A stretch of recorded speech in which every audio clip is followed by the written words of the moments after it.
SMTN.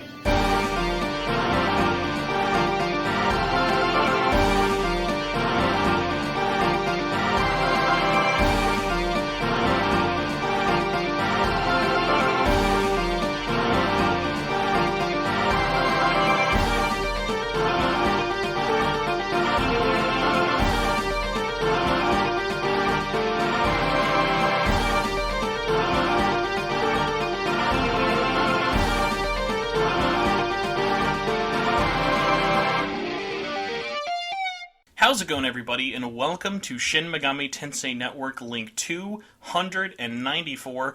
I'm your host, who's just a little bit woozy, Spencer Presley, and joining me for this week is a very special guest. Why are they special?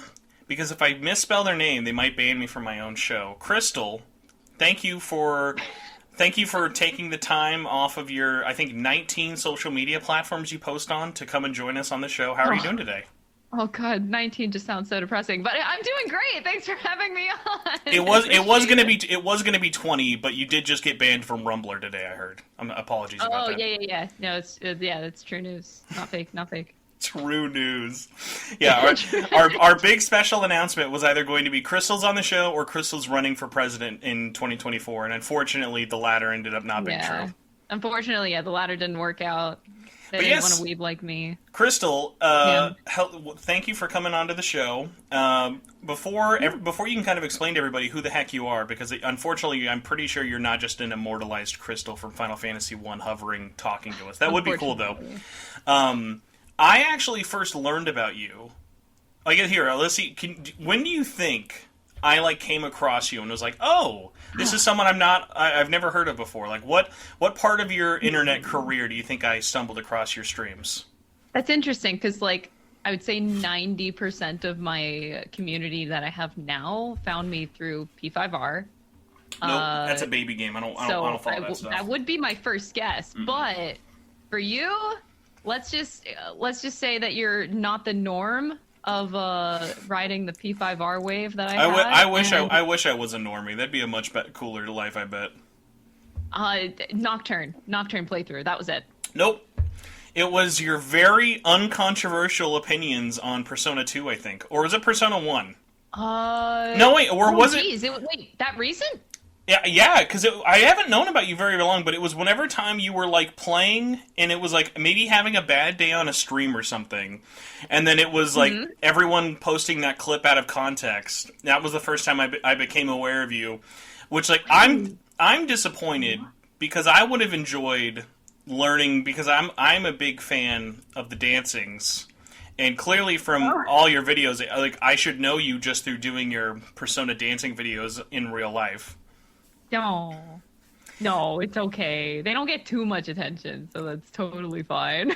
But yeah, so I appreciate you being able to take the time out and come on here and stuff for us. So is this your full-time job, basically just posting stuff online, or are you like me and bumming it and selling jank on the side as well?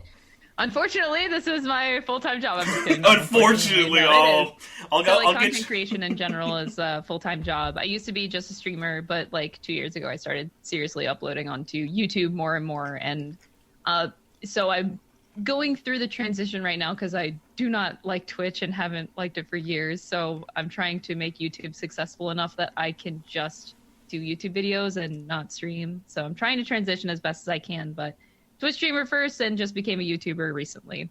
Okay, so for anyone out there who doesn't know, what kind of stuff do you like to cover in general, whether it be Twitch, YouTube, or online? Mm-hmm. So I'm very story-based driven. So I like RPGs. I've been a JRPG lover since I was a kid, so that's my main games that I stream. So JRPGs, any good story. I actually want to get into more Western RPGs because I actually have not played many of them.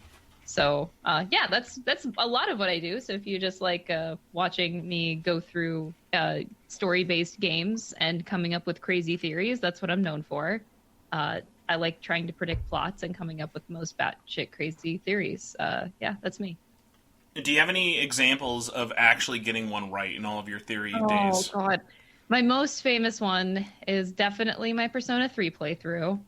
Are spoilers allowed? Yeah, for P3, it's fine. Okay, for P3, just a heads up for anybody listening. But so yeah, for P3, I think in like literally the first episode, when you meet the kid that you signed the contract, like I forget if he actually has a name. Oh yeah, like basically Ryuji before Ryuji when he's just wearing the when he's wearing the jail kid outfit. Yeah, the jail kid outfit, and like he's like kid version Ryuji, I guess. But yeah, as soon as I saw him, I started calling him the Moon God, unironically. I was actually completely kidding. I did not know anything about. Little does she know. Little does she know. Yeah, and I think that's what people were amazed by the most. And of course, I didn't know until I beat the game and fought the Moon God. But that was very surprising to me that my meme of calling him the Moon God. And I think it was fairly obvious when Ryuji comes in the plot. I was like, oh, okay, well, that's definitely the kid. And I just started calling him the Moon God. And then I didn't actually think that he was the Moon God.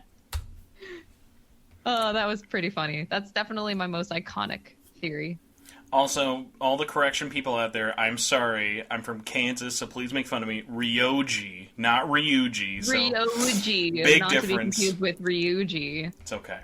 Not to be confused with all the other characters that just have one letter. Yeah, there's only one. There's only one Persona character named Joker, and there's only one Persona character named Makoto. There's only one Makoto in the whole series. One Makoto.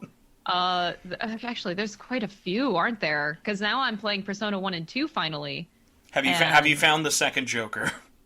Yeah. Oh yeah. Okay. Good. So yeah, there's like so many name similarities that I'm just like, oh come on. There are so many names out there. Well, as you know, Japan, a very simple language. There's not a lot of names out there. You're either going to be a Nanashi or any other generic anime name out there. There's no originality apparently.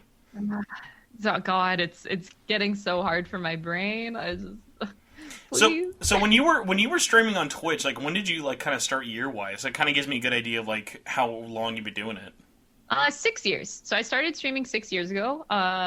And when I started, I was actually just a cosplayer then. Like, of course, I play video games. I've been playing them my whole life, but I didn't stream video games until I actually I bought my own first PC 6 years ago.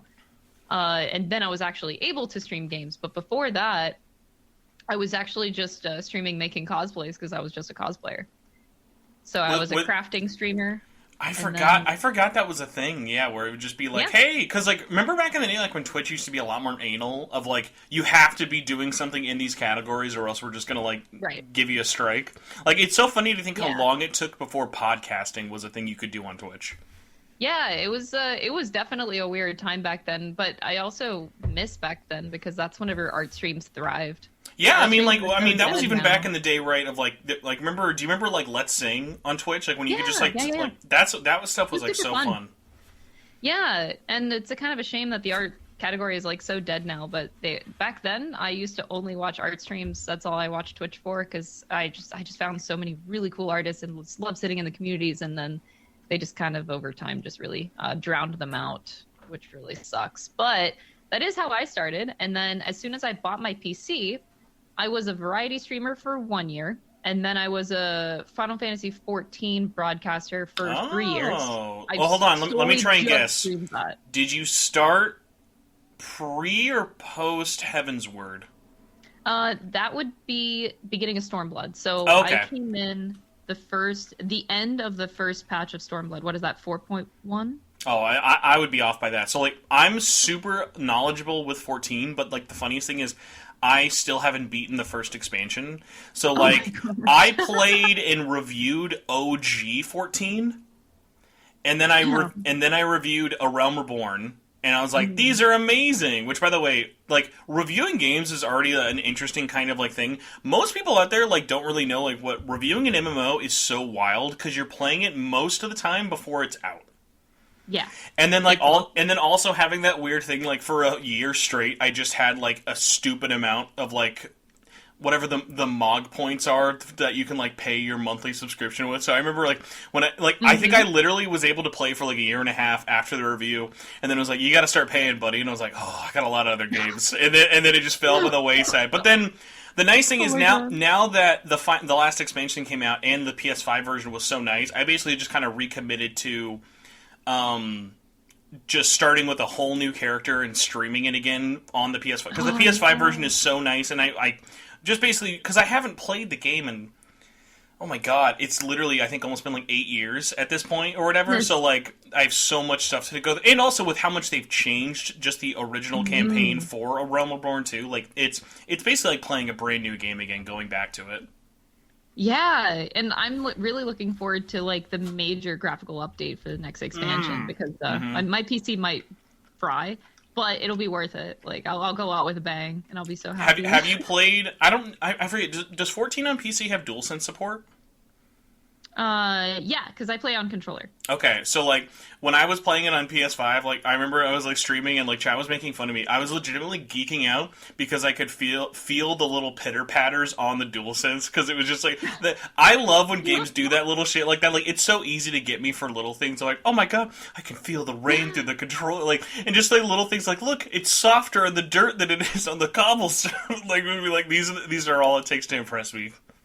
I love those kind of things, but I know that they're adding more to that in 14, but they're not quite there yet. I literally wonder, like, here, let's do a very off-topic bet that I'm sure we'll both forget as soon as we're done with this tonight. How many more years do you give 14 on PS4? Ooh, didn't they only recently get rid of PS3 support? Oh no, PS3 didn't even get past the first expansion. Okay, so I give it 2 years. I was thinking 2024 as well. You know what? Like I think a year after the next expansion is released. We can just blame it on the presidential election. We can just be like, guys, politics killed 14 on PS4. I'm sorry, you all have to get a PS5 now. Dude, that'd be a good meme. Yeah, good marketing, honestly. But yes, as one of the many hundreds of thousands of people out there, but not many of us still talk about it, playing A Realm Reborn on PS3, you've never felt more like your system was about to implode. Like that, I can imagine. The chugging, the low resolution, the like in-browser like toggling for everything. But at the same time, it was still the best MMO that ever released on that system. Oh yeah, I don't actually know, because I've never... FF14 is literally the only MMO I've ever played. I mean, in a way, that's a good thing, because as you know, with one MMO, they're already a time sink. Like, you've never... I know there are people out there like that, but like most people are like, I'm going to dabble with some WoW, go to 14, but then a little bit of EverQuest 2. I'm going to get in some EverQuest 2 this summer. No, I can't, because I know that MMOs are so, like, addicting and time-consuming, so... I never want, like, I have zero interest in playing any other MMO, because I'm 100% satisfied with FF14. It has so much content that I always want to do. I'm so backlogged on all the different stuff I want to do in the game. Like, I could play this game forever. So I have zero interest in any other MMO. I will say this, though. You deserve to do this before it ever gets shut down, which God knows when it ever will. You should at least try and make like a night or a weekend to just trying 11, because 11 I would like to. is so cozy. It's like it's very of its time, but like 11 was my first MMO I ever played, and I played that one back on PS2, and the fact that like its community is still so strong after all these it's crazy, and it's like. The game still looks good. Like, obviously, listen, like, a 3DS could run that thing at 4K, probably. Like, it takes nothing to make 11 run. So, it's a really nice, minimal kind of game. But it is that thing of, it still is one of those things of you need to play with other people. So, like, it would have to be something you couldn't just jump into solo. Otherwise, it would definitely still feel like a slog. I mean, so from what I've heard is, like, I am actually very interested in playing 11, and I would, I think I will at some point. Because it bothers me that it is the only numbered Final Fantasy game that I haven't played. Like, I've played every single one. So I would like to clean it up and play 11 too. It's going to bother me. But I've heard that the story is fantastic in 11. And the music alone, by the way. Oh, yeah, so good. I've heard. And my friends tell me that, like, if you play it just follow a walkthrough because it's really unintuitive how the quests are to progress. So I'm kind of just gonna take their word for it. If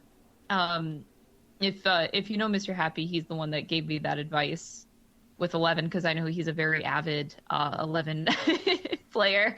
He loves it so much. But so yeah, I'm taking their advice, and I know I will eventually try 11 as well. So I don't. It's funny in my brain. I don't actually consider like 11 an MMO anymore. I consider it more like, I know it is an MMO, but I consider it like I could play it as just treating it like an RPG, kind of like 14. 14 is more and more just a solo JRPG. Oh yeah, experience. for sure. Yeah, like So, 14, outside of the fact that like it is still have a monthly fee and stuff, like there are very few things that are like, there's no reason I wouldn't recommend anyone at least try it. Which again, that's where the meme comes from of just try the trial, because like it's the best deal like next to Game Pass out there. It's so good. Like, oh god, I'm like living vicariously through my brother. I just got him into 14, and just like watching him experience the story is nothing but a joy. I'm like so addicted to watching people get into 14. Like the story is just so good. I'm at least glad you don't look at 11 like most people who just think of Final Fantasy 11 as, oh, it's the Shantoto game. It's wherever she came from. It's wherever she came from, I guess. I don't look at it like that at all. Like, for me, it's hard to see it in any negative light at all because the community talks it up so much. Like, I don't see a lot of negative feedback from 11 at all from the community. Like, they're so passionate about it, and everyone who plays 11 just loves it. Of course, like, there's a few minor things. It's not a perfect game, but the fact that the community is as positive as I hear it to be, it makes me nothing but, like, excited to eventually play it. Now, Crystal, we're reaching into dangerous territory, which is called Spencer bait, because it doesn't take much for me to just want to talk about something not SMT or Persona related. Because like, I just wanted to let you know, I love so like, dude, it's Final Fantasy's up there. It's one of those things of like, I love Final Fantasy. It's like it's not even like almost as much. It is like, no, I love it. Like it's in that top 3 space. Yeah, no, it's I've always been a huge fan of like the whole franchise, and getting into 14 has just been the love of my life, honestly. I just appreciate that your banner image has US 13.2 lightning. That's how I knew I got the seal of approval. Oh god, where do I have that? On Twitter. It's your Twitter banner. Wait, oh, that's right. Yeah, because I cosplayed every version of Lightning. That's right. I totally forgot that I did that. That's so long ago. It was hiding in plain sight on your Twitter banner that you uploaded. That's right. I need to change that. Damn it. But yeah, I used to do so many Final Fantasy cosplays in general, and 13. Like I of course I'm not a fan of 13 that much, but whoa, the design of Lightning, what do you mean? Of course, I love. This is a 13. We stand 13 trilogy in this house. Oh yeah, interesting. Like, I see how it has an appeal for people. It definitely was not my favorite Final Fantasy 13 game, but I do know how to give credit where credit is due, and like I just really loved Lightning, so I just wanted to cosplay every version of her. Crystal, and her outfits were sick as hell. So I was like, yeah. Crystal, dude. This is how I'm known in the Final Fantasy community. So, have you ever heard of like FF Union? That rings a bell. So they're like a fan site / YouTube channel that I used to listen to and then write for, and like was on their podcast for a long time. And the joke for the longest time was like I was the only one on their staff who liked 13. And they did a Kickstarter for a book this year, and I think the book's actually out now. For like it's like a big just giant like Ultimania tome of like fan entries of basically like people writing about all the different entries and all the different Final Fantasy games in this one big hardcover book. And Daryl reached out to me. He's like, "Hey, can you talk about 13? I just don't have it in me." I don't want to talk about 13. I'll be like, gladly. I will gladly fall on the bullet of because like and it was all. And the only issue with it, I had too much to say. I didn't. I was like thinking I could have written like a whole book of me just talking about 13 because 13 was such a right place, right time, ate it up like a fucking cheap Chinese buffet all night. So yeah, like that was actually really nice to hear though, because yeah, that's definitely an opinion that you do not hear often, but I definitely have a lot of respect for that. But then, funnily enough, not my favorite though. Yeah, definitely not my favorite. Oh god, are we going there? Well, I was gonna say because my favorite is one probably hated more than 13. I like probably 12? It used to be 8. 12's really good, but I wouldn't put 12 in like my top 5. 8 used to be my number 1, but no joke, 15 surpassed 8 to me, even after all these years. Oh, yeah, no, I'm a huge sucker for 15 as well. I know that it gets a lot of flack, but 15 actually became one of my top 3s. The only problem with 15, it gave us Ray Chase and Max Middleman, and it never let us kick them out. They've been stuck in anime voice acting hell forever. Oh, that's so true, isn't it? Damn it. But no, we're putting the rails back on the podcast. We're talking about Atlus, so I've got an Atlus question for you. I could dial it back for you. So yeah, I became an FF14 streamer for 3 years. Like I just played that game, and like I focused on helping people doing raid content. So I would play every job, and I just like did the new raid content, and then I would teach people, help them clear stuff. Just sounds like a second full-time job. Yeah, it was a lot, but that's all I did though. So like I didn't do YouTube back then. I literally just played FF14 on and off stream. All I did for 3 years. Like it was a lot. And then not that I got tired of FF14, but I realized that if I wanted to take content creation as a job seriously, it's not something that is realistic to do forever because obviously the game is going to die at some point. So I'm like, okay. That's funny. That's where your head, like, my big one is this. Like, I don't think people realize this unless you're, like, actively making 14 content. There is so much competition. There's so many people covering it in so many ways of, like, streaming, analysis. Like, it's crazy. Like, seriously, there are more just podcasts about Final Fantasy XIV than talking about the entire series. Yeah. So, like, I realized that, and I realized, like, I love FF14, but long-term, not a good idea. So I kind of just went back to being a variety streamer, like I started in my first year, and did the games that I loved. So my first game that I streamed after quitting 14 as a streaming thing. Like I still play 14 every day. Just it's an off-stream only game for me nowadays. But I started with Persona 5 Royal. Okay. Well, second game. I shouldn't lie. I played FF7 Remake Part 1 because they came out a week apart from each other. Oh yeah, oh man, we were eating good in the early pandemic days. We had like Resident Evil 3, Final Fantasy 7, and Persona back to back to back. Yeah, it was March 2020, right whenever the pandemic was like, yeah, you're staying in, and it was like the perfect time for these games to launch.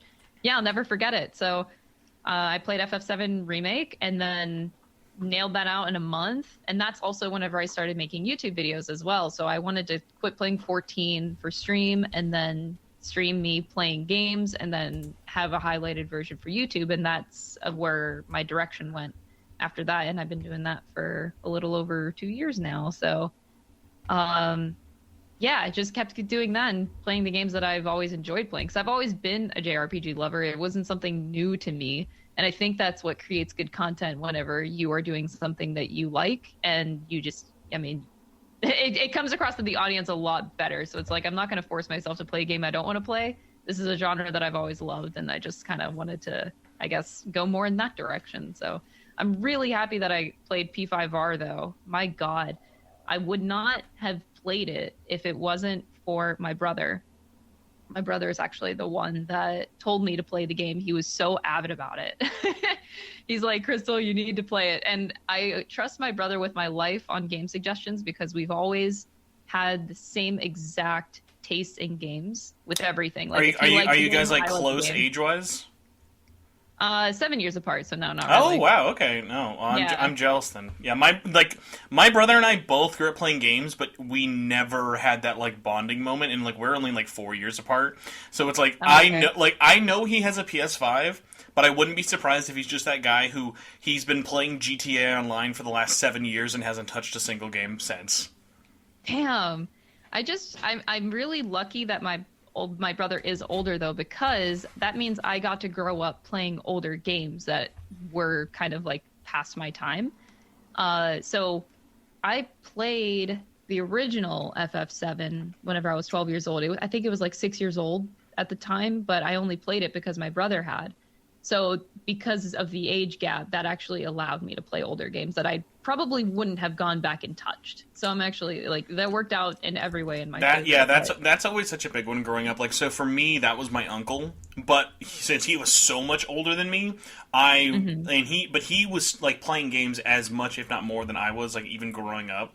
So the nice thing with him was like I was growing up playing like Sega Genesis in like the late 90s when most people were playing like PlayStation. Like we had a PlayStation, Oh yeah. but like that like got me into like nostalgia for stuff I wasn't even alive for. So I was born in like 93 and I have so much nostalgia for all these games and all these systems that were not even around when I was born. Yeah, I'm exactly the same because I was in 94. So like these were like slightly before my time and I got to experience that. Through having older siblings. So yeah, same boat there. It's really nice. I'm really thankful that I had that experience because I also was able, because my favorite franchise is actually Fire Emblem. And my brother got me into that. Ooh, what was the first one he got you into? What do you recommend? My first one I started with was Sacred Stones on Game Boy Advance. Ooh, okay. You're not one of those Awakening newbies, so... No, I played it. I know. Yeah, whenever they first came out. Like, I think the first Game Boy Advance game was just a Fire Wild Emblem, game. yeah. So that was the first Game Boy Advance game. So Sacred Stones was the second one, but I then went back and played the older ones. My brother grabbed me emulations of the older ones, and I was really thankful for that because I was able to play those old ass Fire Emblem games. So now I've played every single one. But again, I wouldn't have done that if it wasn't for my brother. Are you excited because all the oh man, I'm already forgetting it, but the Colgate Fire Emblem had a bunch of new stuff dropped today. Oh, I know. I watched it earlier. It looks really good. So I'm super late to the game. My first Fire Emblem was Warriors. Wow, So, interesting. Okay. I unironically love Koei Tecmo, and I love the Omega Force games and stuff like that. So I was so into Hyrule Warriors as like one of for the time it was like the best Warriors game ever. So I was like, whatever they could have made fucking Cocomelon Warriors, and I would have fucking bought it. So like when Nintendo announced Fire Emblem Warriors, I was like, it was never a thing of like I don't care about Fire Emblem. It was like the place I put certain RPGs that I know are good, but I just don't have the time to jump into them. That's fair, yeah. So I jumped into it and I played all of Fire Emblem Warriors, and it's so it's got to be the equivalent of like watching Endgame as your first MCU movie. I don't know who all these blue-haired people are. I liked it from a gameplay standing, but the story at least was nice that it had OCs, so at least I could kind of relate to them from that perspective. But because it was leaning in so hard to Shadow Dragon, Awakening, and Fates, it was just a lot of boobs, I guess. So I guess that's kind of thing. But then, funnily enough. That's such a good description. That was my entire, because I had no interest of playing the games after playing Warriors. That's the funniest thing. Until this year. And so this year, when they announced Three Hopes, I was like, that looks so good. I bought, a week later, I bought Three Houses. Oh, wow. Okay. Three Houses was your intro? It was my intro, but then that's the funny thing is for people out there listening to this who don't play Fire Emblem, Three Houses is a great game to jump into, but there's no other Fire Emblem like it. So then that's what I tell people. But then that's what's almost so funny about it is because now, honestly, because I haven't beaten Three Houses because who has 9,000 hours in one calendar year, but I've really enjoyed what I played. But then at the same time, oh my god, I've got to look it up. Is it Conquest or what's the name of the new one in January? Engage.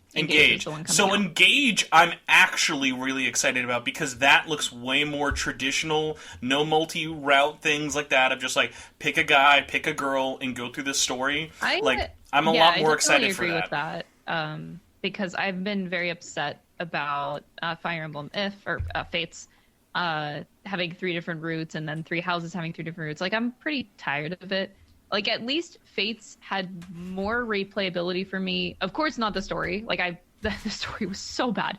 But the difficulty was actually super good. And I mainly play the Fire Emblem games for the difficulty aspect of it. So, the lunatic mode in that, or maddening, that's different in every freaking game. I think it was lunatic in Fates. But it was super challenging. One of the most challenging lunatic modes that I've ever played for a very long time in the franchise. Three Houses was disappointing because the replayability was so much lower because the maps were very uninteresting and so much reused between the three routes that were just not done in a good way. And what's the other point? Oh yeah, it was just too easy. Like the maddening mode in Three Houses was extremely easy. So I have yet to do a run. I wanted to do a fourth playthrough of Three Houses and do a no battalions run because I think battalions just make the game too easy, and I didn't even have to think on maddening mode because of that. So, but the thing is, I'm so tired of Three Houses, man. I'm so tired of these routes. So I agree with you. Like, I was excited that Engage seems like it's one solid story and route. That's what I want more than anything. But it feels like they went through a period of, oh, we need to do 3 different routes so that you replay the game more. But you never needed to do that with the older games. Like, I replayed the Tellius games 5 times each because I was madly obsessed with them. And they had so much replayability for me. But yeah, I can't say that about the different routes in the newer games. I will at least say Three Hopes does a much better job at making each story route more interesting than Three Houses does, ironically. I'm glad you say that because I actually did buy Three Hopes, but I have yet to play it because I actually like it Warriors is games, really weird of like literally no context is like so that's why I bought Three Houses because I was like, oh, I'm gonna want context before I play this because I'm sure it'll add a lot more. Ironically, Three Hopes is almost so much better to me than Three Houses that it's like because the story is paced up a lot more because like you do the time skip way faster. And it lets you really sink your time into because I thought it was going to be, it's a lot more of, like, 1-to-1. But it really, like, it skirts and diverts almost immediately upon playing. And it's the nice thing of, like, especially because, like, in some games this works. Byleth being silent does absolutely nothing for me in Three Houses. So the fact that every person is a character in that world is really nice of Three Hopes. All the new characters they add as well, like nothing feels like fan gamey about it. Even though most of those warrior games on concept seem like they should just be something you found on a Wattpad. No, that's interesting, huh? I really like that. I mean, I've been actually looking forward to playing Three Hopes because even though the first Fire Emblem Warriors game wasn't that great, I'm a big sucker for Warriors games. It's nice to just have a game that you can open up, do a map that's like 15-20 minutes long, and then you close it. Like, you could just do one thing a day. You don't have to put too much investment into it, but it's fun to just open up every now and then. See, I like that kind of style. I like that, but honestly, this is my go-to with any of them, and thank God that Three Hopes had split-screen co-op. Like, just playing it, like, 2-player co-op with my wife is so fun, because we'll just lose hours. Like, I played the entirety of Age of Calamity with her, and, like, so the only reason I haven't beaten Three Hopes is just because I haven't had time to play co-op with her, because Genshin Impact is a black hole of time in this house. Oh, no! You're in the hole. Well, I'm not. Like, if I became jobless tomorrow and had no money for other games, I would definitely play Genshin full-time and enjoy it, but, like, it's like you have 2 choices in life: play more than one video game, or Genshin Impact. Yeah. That's true. It's true. So yeah, that's the big one for us. So, like, if you can get someone who can stomach through playing those games, because obviously it is really repetitive, but like if you like that grind and that loop, that's really, really fun. But that's hard to get. That's true. Yeah, it is. Hey, you know what isn't hard to get? Us talking about Persona and Shin Megami Tensei. So, Crystal, I've got a question for you. P5R, you were like, I can't start with Smash Brothers Ultimate. That would be too cliche. I'll start with Royal. That's the second best option for getting into the series. So, you played. I don't know when that announcement happened. You played P5R. That was 2018 to 2020. So at least you had some time in between it. I will say though, in my defense, with the initial launch of Persona 5 in 2018, the only reason I did not play it, because my brother did tell me at that time to play it, the only reason I didn't is because P5 had the same release date as Nier Automata, and I played Nier Automata. I do vividly remember that. There was 2 games that came out at the exact same time, and I chose Nier, and then I didn't have time after that to choose another game, so I pushed off P5. And I'm super glad I did, because then I was able to experience the Royal version and not play vanilla. which I think would have impacted me a lot differently if I had the vanilla experience and then the royal experience. I'm really glad that it turned out the way it did. That'd be like a good stream idea one day of like whether it be like an incentive tier or something to offer. It'd be like make me suffer through playing vanilla on PS3 or something one day. I don't want to do that. It'd be like, hey, like honestly, especially because of the new ports and stuff, I dread the idea of going back and playing royal on PS4. I'm like, oh, I never want to do that again now. I'd rather play it on Switch than on PS4 now. Yeah, it was a lot. But was that your question? Wait, you had a question. I'm so sorry. No, you're good. Yeah. So listen, we're gonna talk over each other, and I'm sure at some point we're gonna fucking find a way to bring up Metal Gear Solid at some point, and then 30 minutes talking about it. I didn't get into that franchise, so we're good. Not yet. Not by the end of this episode, we'll be getting you a copy of Revengeance in your Steam library.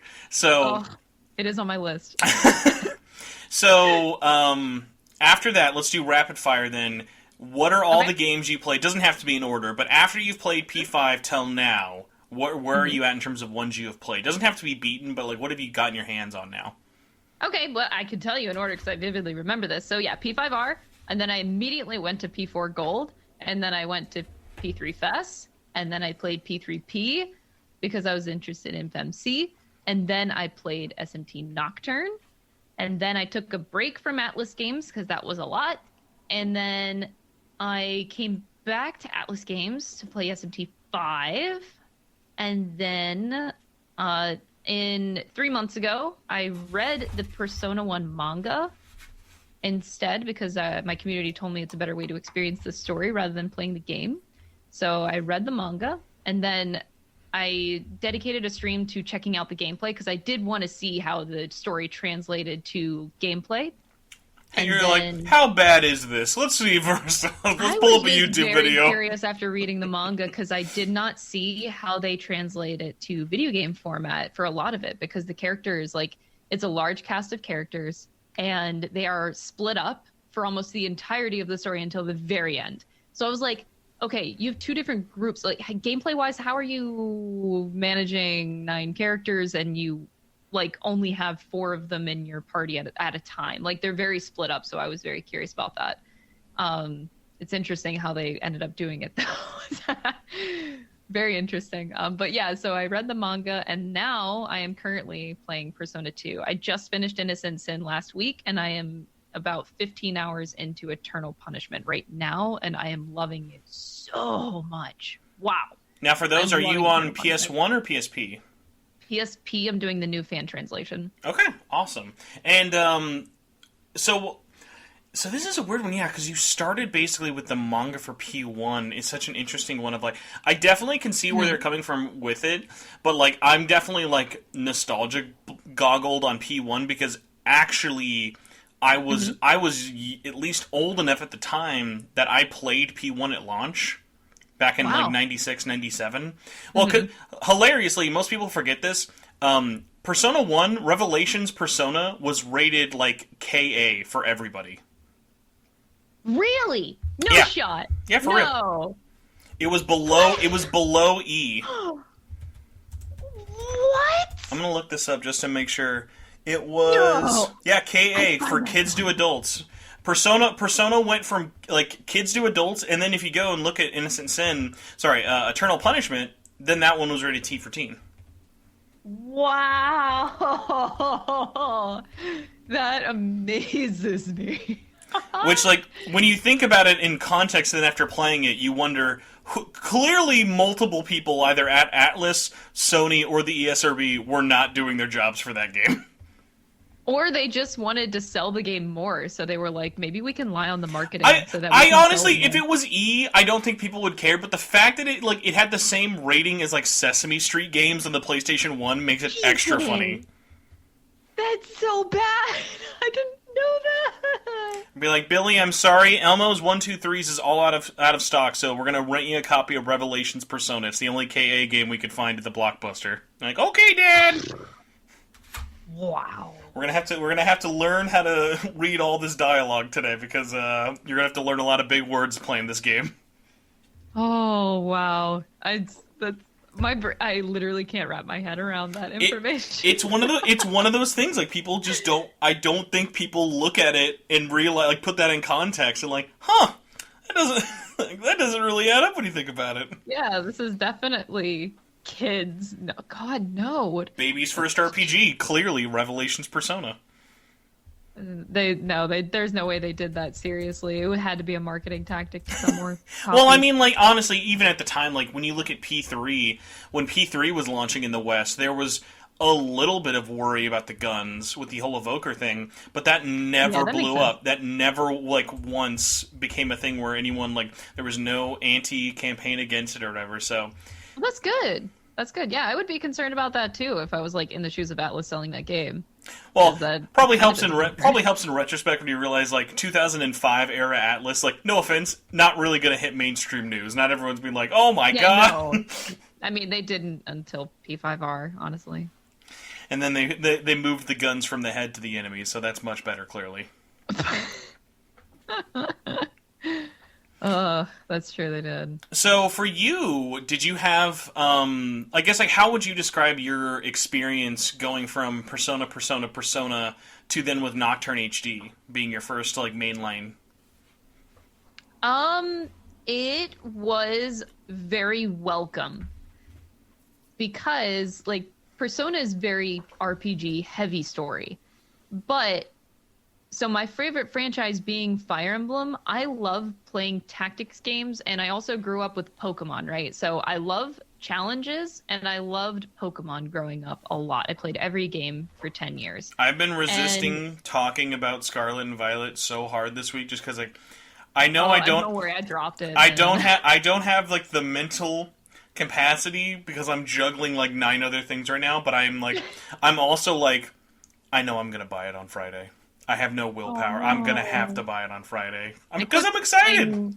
I quit playing Pokemon at Diamond, and I haven't played since, and that was like a long time ago. I stopped at Black and White 1 and was so grossly offended. Like, I love Black and White, like, but I was so grossly offended by Black and White 2 being a thing. I literally didn't play any mainline Pokemon. Shoutouts to Pokemon Conquest, though, very underrated. I didn't pick up anyone until Let's Go, and I basically just picked up Let's Go because I was so Gen 1 nostalgia, and I was like, oh, whatever, let's try it, it's different. Same. I liked the co-op, which, God forbid they ever bring back split-screen Pokemon co-op again, but, and then I didn't play any of the other ones until Legends, and then I vibed with Legends so hard, it made me retroactively now excited for Scarlet and Violet just for the open world stuff alone, because I dug Legends Arceus so much more than I thought I ever would. Oh, that's good to hear, actually. But, so, like, being a person that, like, loved Pokemon growing up and also loves a good challenge, SMT felt like a mix of Pokemon and Fire Emblem to me. Whereas, like, now I consider, like, when people ask me about, like, what's SMT? I've never heard of this game. I'm like, it's basically an adult version of Pokemon that's actually hard. That's usually how I describe SMT to people. I mean, I always find it funny when people get mad at the Pokemon comparison. It's like, where's the lie? I know, yeah, it's definitely not a lie, though. It's very, very similar, but just the challenge is there. Like, I guess I just say it's similar in gameplay. Obviously, story-wise, and the environment of SMT is very different from Pokemon, but just describing it on a gameplay standpoint, I do compare it to Pokemon, except actually challenging, because I don't think Pokemon ever really was. Or at least maybe, I don't know. But yeah, so going into SMT was like a slap in the face coming from Persona, and those games are generally pretty easy and just like very story heavy focused.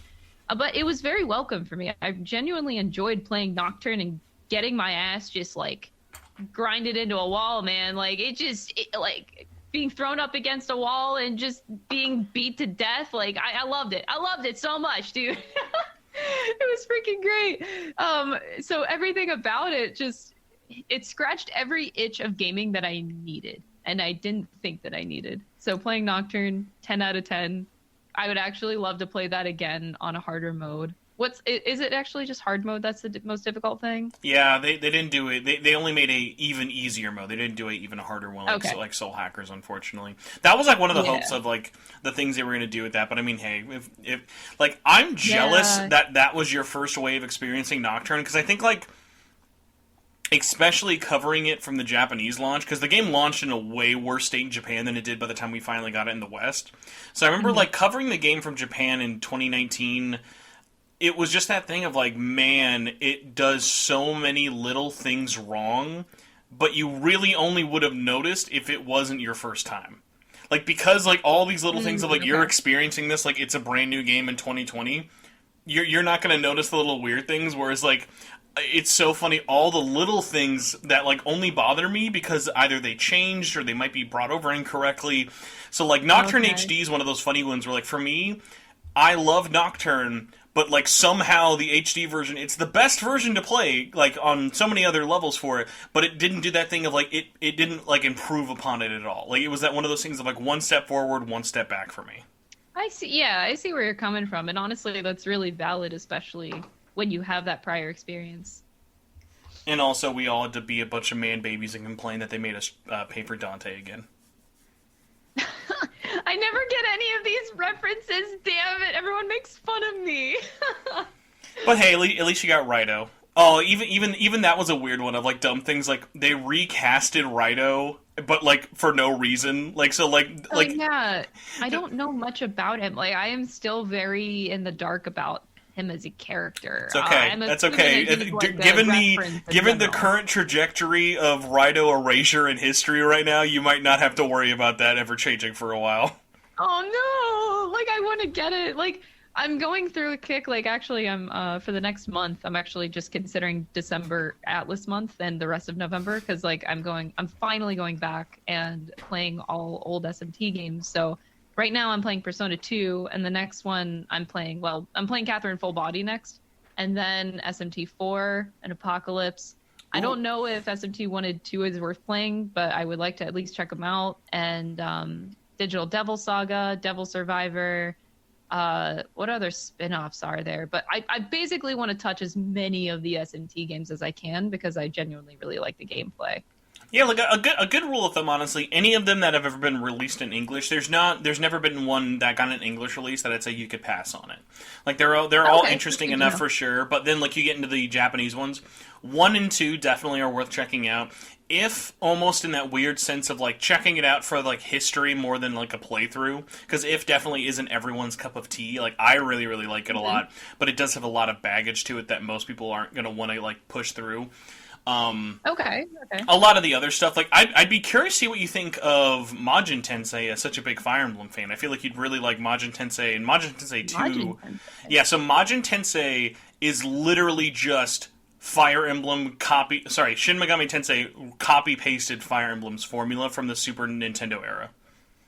Oh, I thought that's what my community was. Is it Devil Survivor? That's the tactics games? Devil Survivor is the tactics game. So yeah, Devil Survivor is like more so of like a strategy RPG, like in the small form battle grids, and then getting into like an encounter. Whereas like Majin is literally just, everyone just like it's Fire Emblem like that. That would be right up my alley because I love tactics games so much. But like I'll be honest. I play tactics games for the gameplay. Like I love Fire Emblem so much, but all the stories are so mid, except for great news, Majin. You're not missing out on any story. The funny thing is, though, Devil Survivor I say is definitely the better one in terms of like both games. But like Devil Survivor has both. It has the really addictive combat, and the story is really good. Dang, yeah, that sounds like perfectly right up my alley, and I'm so excited to like check out all these old games. Just make sure you don't play the DS versions of Devil Survivor. Make sure you only do the 3DS versions. 3DS versions, okay. Oh, what about where are you at mentally with Persona Q? Oh, wait, I forgot to mention that I did play Persona Q and Q2. There you go. I played those too. I played those after Persona 3, I believe. Now, was that one like kind of like, I'm not sure like how many of those kind of like Etrian Odyssey like games, do you have a lot of experience kind of playing those sort of dungeon crawlers? No, but I love them. Like I loved playing Persona Q actually. Q2 not so great in my opinion. Yeah, Q2 is not as easy of a recommendation, but the thing about Q2 that I always tell people to at least check it out for, it's got the most criminally underrated soundtrack of all time. It's so good. Yeah, it is good. You're right. It's really good. Which, hey, who would have thought? Get the people who do music for Persona 3, 4, and 5 together. Man, they might make some good music. Who would have thought the music would be a banger? Oh man, coming from 3 other bangers. But yeah, Q had my favorite gameplay. I'm a big person that loves puzzles. I also grew up with those kinds of games. So yeah, me loving puzzles, Q was a lot more fun for me to play because the puzzles were definitely a lot more fun than Q2. And so yeah, as far as like dungeon crawling, I've heard only great things about Etrian Odyssey, and they are on my list of games to play as well because I'm fairly certain I would love those. Did you ever play any mystery dungeon games? Mystery dungeon? I don't think I'm familiar. So they made a couple. They're all by Spike Chunsoft. Back in the day when they were just like called Spike. Like, did you ever remember any of the Pokemon mystery dungeon games? Yes. Yeah. They're all by the same people. So there's Mystery Dungeon, Shiren the Wanderer, Pokemon Mystery Dungeon. They're all done by Spike Chunsoft, and they teamed up with Atlus to do Etrian Mystery Dungeon, which was a crossover of Etrian's dungeon mechanics with Mystery Dungeon and everything with it. Perfect combination. Really, really good first attempt. Great music. Yuzo Koshiro killing it as always. Awesome art. Really, really good 3DS game no one talked about. They made a sequel, only in Japan. Killed me. 3DS only in Japan sequel. Which, like, the first one sold like total trash, so, like, I understand. Like, Etrian is already really niche, Mystery Dungeon's really niche, and Atlus at that time was very niche. So it's like, I understood why it, like, didn't happen, but it was one of those things that's like, Oh man, that does sound so good, though. I already love the concept of that. Now, I have to call you out, though, for being a fake fan, or at least having a blind spot right now. Where the heck did you finally start playing the dancing games, then? That would be... I have to go back into my timeline, but I'm pretty sure after P5R, and then P4, and then P3, I think I checked out the dancing games first, and then I went to Q and Q2 after taking a few months break. It's just so funny to me to like think that you've just digested all of this in like 2 years, whereas like this is just something that's been in my life for 25 plus years. Yeah, and I'm just so new. Like, I had never heard of Atlus before until P5R came out, or like I had no idea. So like I am very new to all of this, and it's very overwhelming being a new fan and seeing the amount of games that they have that I'm just interested in all of them, and it sucks ass.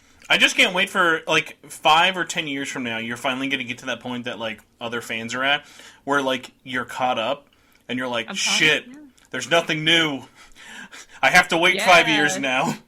And I'll be covering a lot of games in the next month and a half. Like I said, I have like this huge list. So I know I won't be getting through all of them, but I'll be getting through like a pretty good chunk. Well, and I mean, a lot of those earlier games, they're not very long. Like Persona didn't start getting like over 50 hours in length, or SMT probably until like post Persona 4 and stuff like that. Like, even when people tell me Persona 5 is a 100-hour RPG, I kind of scoff at that because a normal playthrough is not going to be 100 hours unless you're going out of your way to do everything. Like, it's a long game, but like even me, because I played Vanilla P5 and then immediately jumped into Royal, well, after Strikers, but like back to back basically, and I beat 5 Royal quicker than I did my original playthrough of Vanilla, just because of how much faster everything like goes in that game. Yeah. I can see that. Dude. By the way, because when you were talking about things you want to start doing, has anyone been giving you recommendations for Western RPGs? Because Western RPGs is one of those weird ones of, like, it's such a wide net of like, when it comes to, like, JRPGs, like, you have, like, your kind of tropes, but, like Western RPGs are kind of all over the place. Like, do you have a couple in mind you're interested in checking out? Yeah. Well, first off, I actually don't know what to consider the Souls games. That's definitely Japanese, but I don't think of them as JRPGs. But I know what you mean.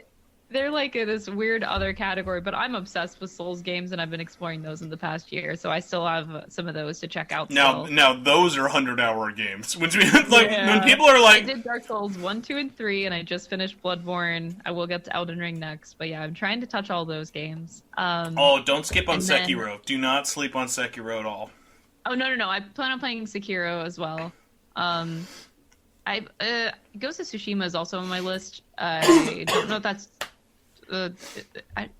that's not JRPG, though. No, that's just straight up. That's just straight up It's not they like But, like, Ubisoft yeah. open world. But I know what you mean. Western RPG. I tried out Witcher 3 and did not like it, so I do not want to continue with Witcher. I mean, 1 and 2. at least if you tried 3, you know that's the best that series has ever been. So it at least does you the favor of knowing you also will like 1 and 2. I sometimes think to myself, like, oh, if I played Witcher 1 and 2 first, obviously Witcher 3 probably would have been a little bit better, but If you play 1 and 2, it makes more sense how people can say to themselves, "This is a smooth, controlling game, Witcher 3. Thank you." no, my problem with Witcher 3 is it's just not my personal style, I should say. Like, I definitely give it a lot of credit. I think Witcher 3 is like one of the best games I've played for world building, if I'm being honest. Oh my god, yeah, It's just the fantastic lore at alone. building a really insane, massive, detailed world. But I don't want to play a game just for a bunch of side quests. Like, if you just play the main story of Witcher 3, like, it's so poor. Like, you can say the whole main plot in a singular sentence. That's why I was very disappointed whenever I got to the end of the game, and I was like, oh, we finally got to the goal of our whole game, which is finding Ciri. Wow. And then I thought that's when the game was finally going to start, and then the credits rolled, and I was like, what? This was the entire plot for the whole game, and it's just done? Like, that was the whole plot. It was the premise of just that. But that being said, I definitely think it's the best for world building. Main plot, there is none. And then the DLC genuinely impressed me, and I enjoyed the DLC more than I did It sounds the game. like you hate played through the entirety of The Witcher 3. I what? Sorry? It almost just sounds like you hate played it. Like you were like, well, it's not for me, but I'm going to make sure I do everything. Yeah, like I try to give every game I play a fair chance. And I was doing a bunch of side quests, and I'm really impressed by all the side quests, I'm not gonna lie. And just seeing this open world map and just wanting to go loot every little thing that lit up on my map, like, I love that.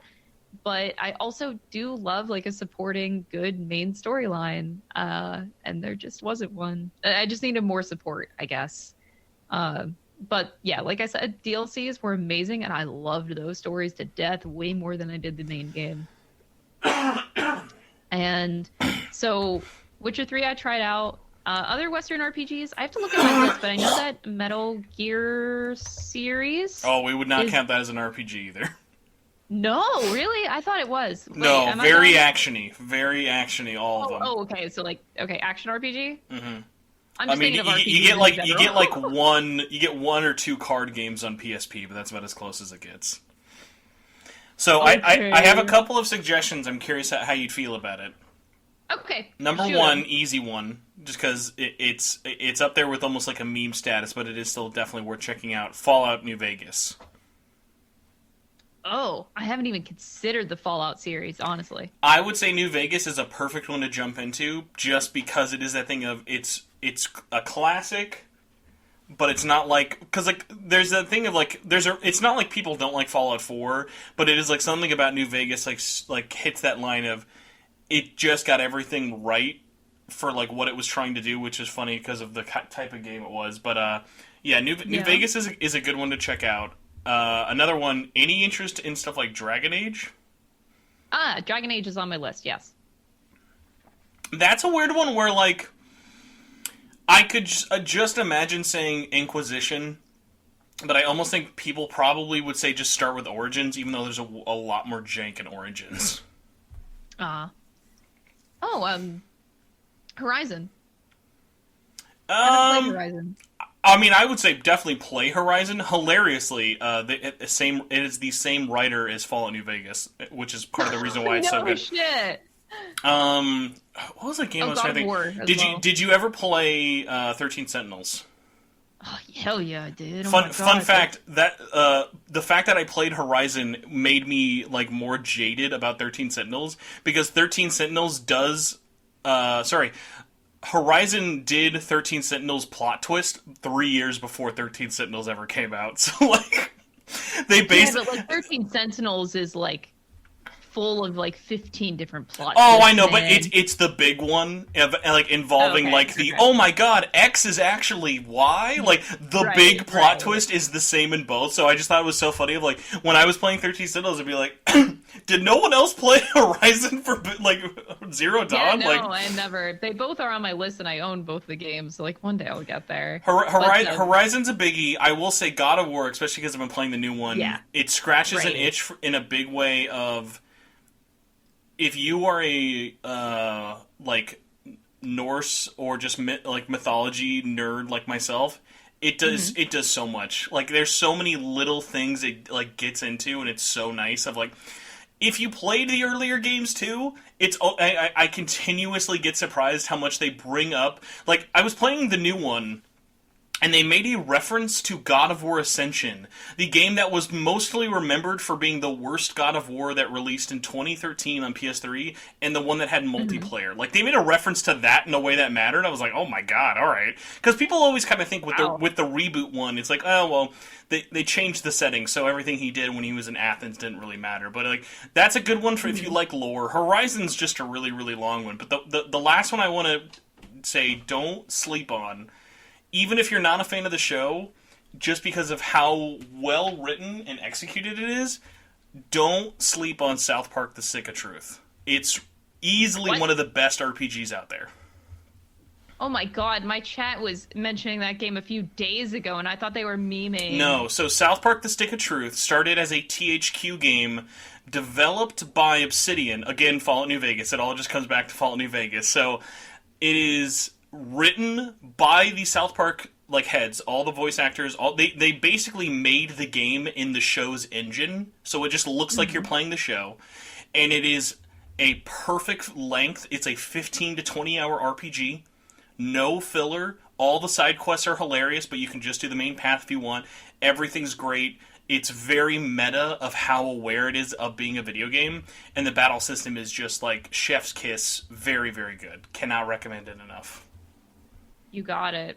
Fine, I'll add it. I'll add it. What? How do you feel about the Rabid Mario game? Like, I know that's kind of in a weird one of Japanese IP and Western one. Like, does that pique your interest at all for RPGs?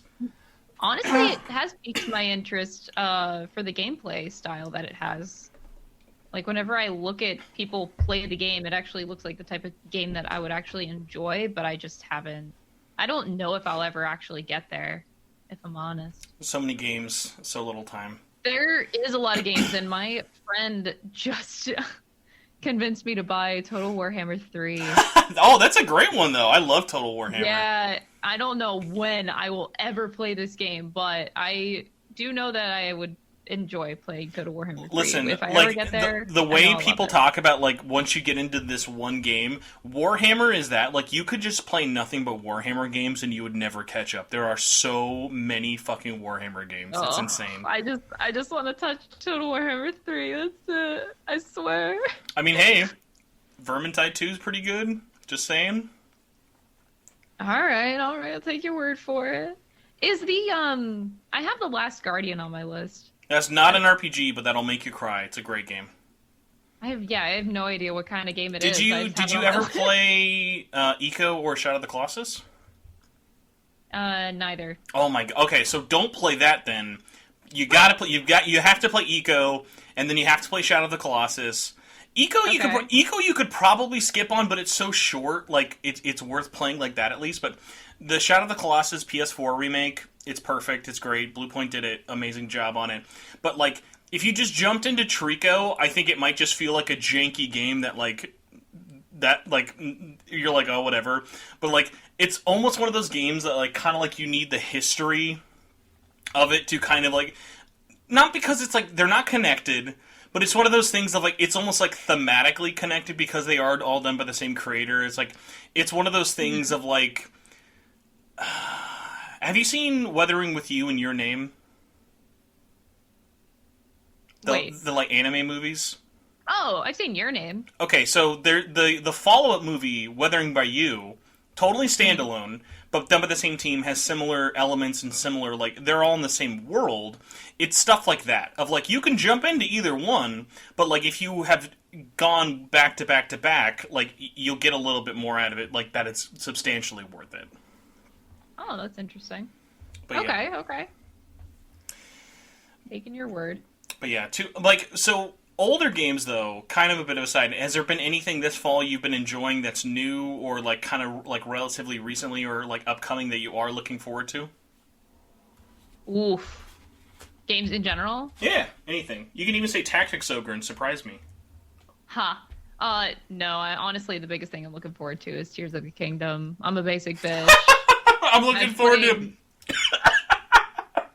Look, man. I'm only laughing because it's like my most anticipated game that's coming out soon, 7 months from now. Hey, that's like I forgot. Oh, okay, yeah, it is. It's like 6 months. Okay, it's like 6 months. Okay. I'm sorry. Exactly. I'm sorry. Every other game coming out in the next half of a year, you're not The Legend of Zelda. No. Okay. Okay, for sooner games, like, of all next year, Tears of the Kingdom is, like, the one game I'm looking forward to. Of course, like, yeah, I'm of looking course. forward to FF16. I'm looking forward to, Yakuza Ishin, because I'm a big Yakuza fan. Are you itching for an Ishin? You bet I fucking am, dude. I'm so excited for Ishin. So that one I'm looking forward to. There's a lot of games coming out in even January and February alone. Yeah, you got Persona 3 and 4 again. Yeah, that's happening. I think considering you already played 4 on PC, there's not going to be anything for you there. I'm honestly just very curious to see people jumping into P3 more than anything in January. Yeah, that'll be interesting to watch other people experience it. I'm looking forward to that a lot. Because, yeah, P3 is, I mean, it's not that accessible anymore. So. I mean, my Vita's right here. I can boot it up right now if you need. Just I mean, you could. But most other people aren't going to do that. No, nobody will. Not a single one. We'll see how P3... Okay, wait, though. So I need your opinion. I am a heavy person. How do I word clip this? that out of context, Chad. Just put that in there. Okay, I'm huffing a lot of copium. That I am a firm believer. Oh, God. That P3 remake is happening and will be announced within a year. No, it's not. It's not, dude. It'll be announced within a year. Okay. Are you one of those fucking weirdos? Like I wrote like this is my favorite. Speaking of like the definition of copium, I ran into this like random Hot Topic employee, and I hope that one day they discover me telling this story all the time. This random lady at Hot Topic, God bless her soul, she was like, "Oh, are you a fan of Persona?" I was like, "Yeah, I am," but like I wasn't gonna go like full into like, "Well, let me tell you about this podcast I do." But like I was like, "Yeah, I'm a fan," and she's like, "Well, did you know Atlus is actually going to be announcing a Persona 3 remake? That's actually the only reason they made the dancing game, because they're going to use all those that's the only reason they're going to use those HD assets is because that's what the game's going to look like, dude." Like it's like no, literally no. I have a very different perspective. Lay it on me. So the reason I'm a firm believer is because I look at data and market. I am a big person that looks at the financial end of it, and I love looking at data and numbers. So, like, remakes are very hit or miss, but with Atlus having a lot of assets, it would not be that expensive for them to do a B3 remake, and it would only be profitable for them. Like, they could easily sell copies of the game to outweigh the cost of making it. That's why I'm, like, very certain that it would happen, and an announcement like I'm like fairly certain it's already in the process. So I just look at it from that perspective in a marketing way, and then I was more solidified in my belief that it's happening because P3P is happening. Like I don't see any other reason why P3P would get a remake, or not remake, would get a port, but no attention to P3 Fest. To me, that makes no sense. And I only see the only plausible explanation being is that they are already remaking the game. So they only wanted to do P3P port. Are you ready for my Ben Shapiro response to this? Oh, what is it? Okay, go ahead. I'm interested. So, I've got a couple of different points. My first one's going to be this. This is the one I always bring up to people who have that like thought, especially with the port coming out in January. Who's making it then? Who's making this P3 remake?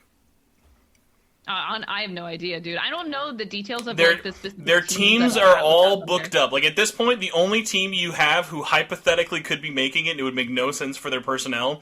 The only available team right now is the Soul Hackers team, because the SMT5 team is still hilariously working on SMT like 5 and like very very early other projects and stuff like that. Studio Zero is working on Re-Fantasy. The P5R team is working on P6. So literally, it would have to be the TMS team. All right, so what about this?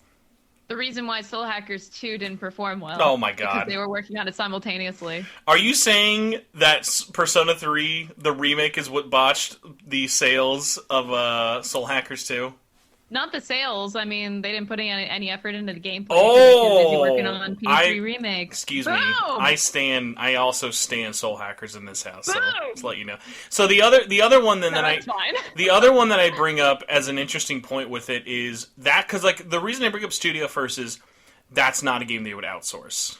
Ever. They would never give that to Joe Blow Studio, because if you look at all the other companies they've outsourced to, like the largest company Atlus has ever worked with in terms of outsourcing is Art Dink. And most people don't even know who Art Dink is. So, like, they work on the cheapest budgets possible. Like, did you know the company who ported Persona 4 Golden to PC, they are, if you go to their website, they're primarily known for making VTuber models. They do more VTuber models than game development. That's interesting. What team did the P5R port? That was Sega in Team Sonic. So when they said it was like Sega worked on it, that's like hilariously vague because Sega is a huge development team who it could be. Yeah. It was actually, and this I found funny. I would have actually been name dropping them because I looked at the credits and I went and I looked at everyone and what they'd done. It was the team who had worked on Mario and Sonic at the Olympic Games 2020 on Switch and Sakura Wars, the PS4 remake. Which, then you look at that trajectory of failed PS4 reboot, very poorly timed Olympic game, and then one of the best ports of Persona 5 of all time. So it's like, alright, well, at least you knocked it out of the park when it counts, guys, so thanks for that. That's so awkward, dude.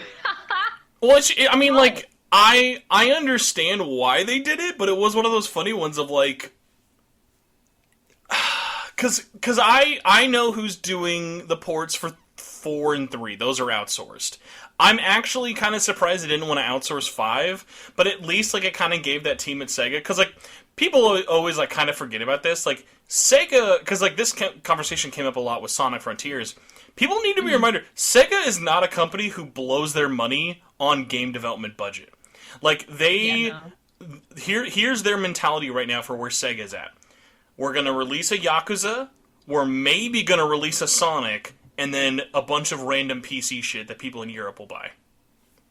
Mm-hmm. Like, they're not the company they used to be even, like, 5 years ago. Like, do you remember back in the day, like, when Sega really was doing, like, Alien Isolation? Like, that Sega is very dead. That Sega is long gone. Like, when Atlus would be publishing stuff like Conception 2, the baby-making RPG. That days are long gone.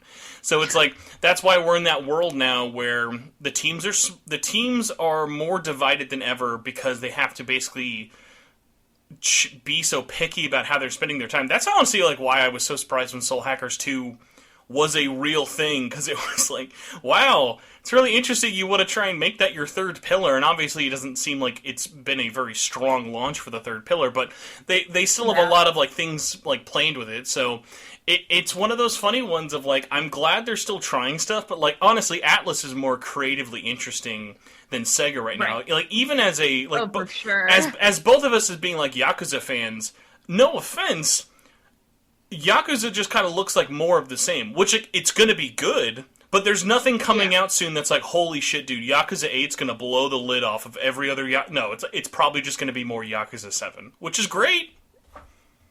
Actually, I don't think so. Well, I mean, in the sense of it's still the same engine.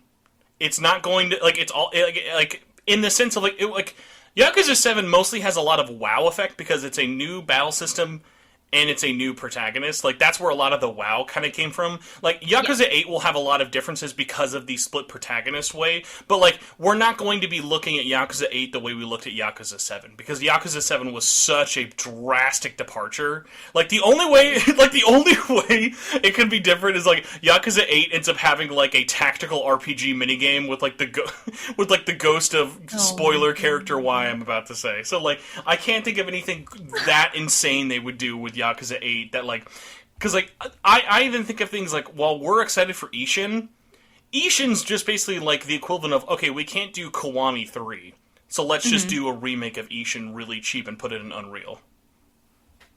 Right. So, like, the only reason I think that Yakuza 8 is going to be very different than what we're used to, like, it's going to be still turn-based, like, gameplay itself will be pretty similar, I think. But did you watch or realize that I had an interview with the director? I was hovering over it right now, actually. But no, yeah, I have seen your interview with him. Yeah, so he gave me a lot of hope because, like, when you look at Yakuza's history, they were almost coming out with a game every single year, which is insane. And then whenever I brought it up to the director, he was like, because he's been around since, like, the original Yakuza game in 2005, and he said that, like, you know, back then they focused on the hustle, you know, just putting out games. They were worried more about quality than quantity. So whenever he told me that with the success of Yakuza 7 and the change in direction, they're focusing way more on the quality than they are on the quantity, which is why we have this, like, 4-year gap as opposed to, like, just coming out with a game every year. So knowing that this is the director's mindset with Yakuza 8 gives me a lot of hope that, like, they're really working on making it so different with so much quality than just dishing out all these Yakuza games back to back to back like they're so used to.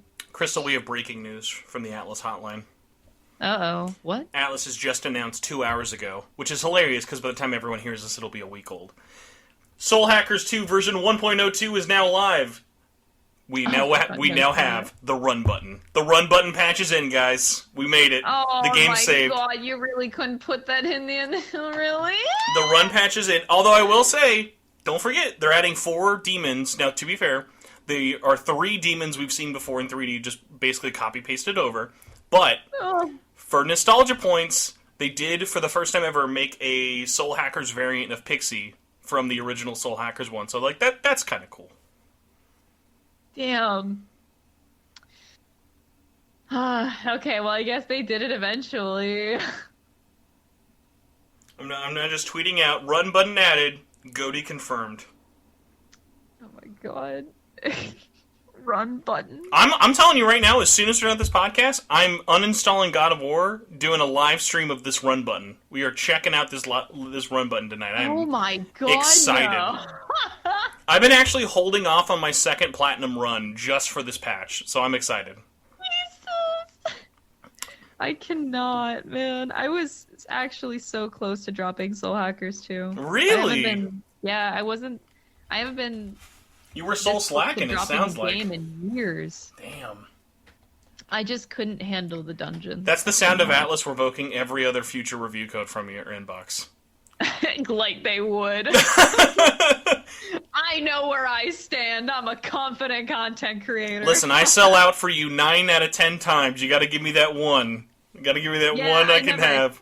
Like, I'm never here to kiss a company's ass, man. Like, I love Atlus and all, but damn, I'm not afraid to give my opinion, man. But yeah, it was the dungeons that killed it for me the most.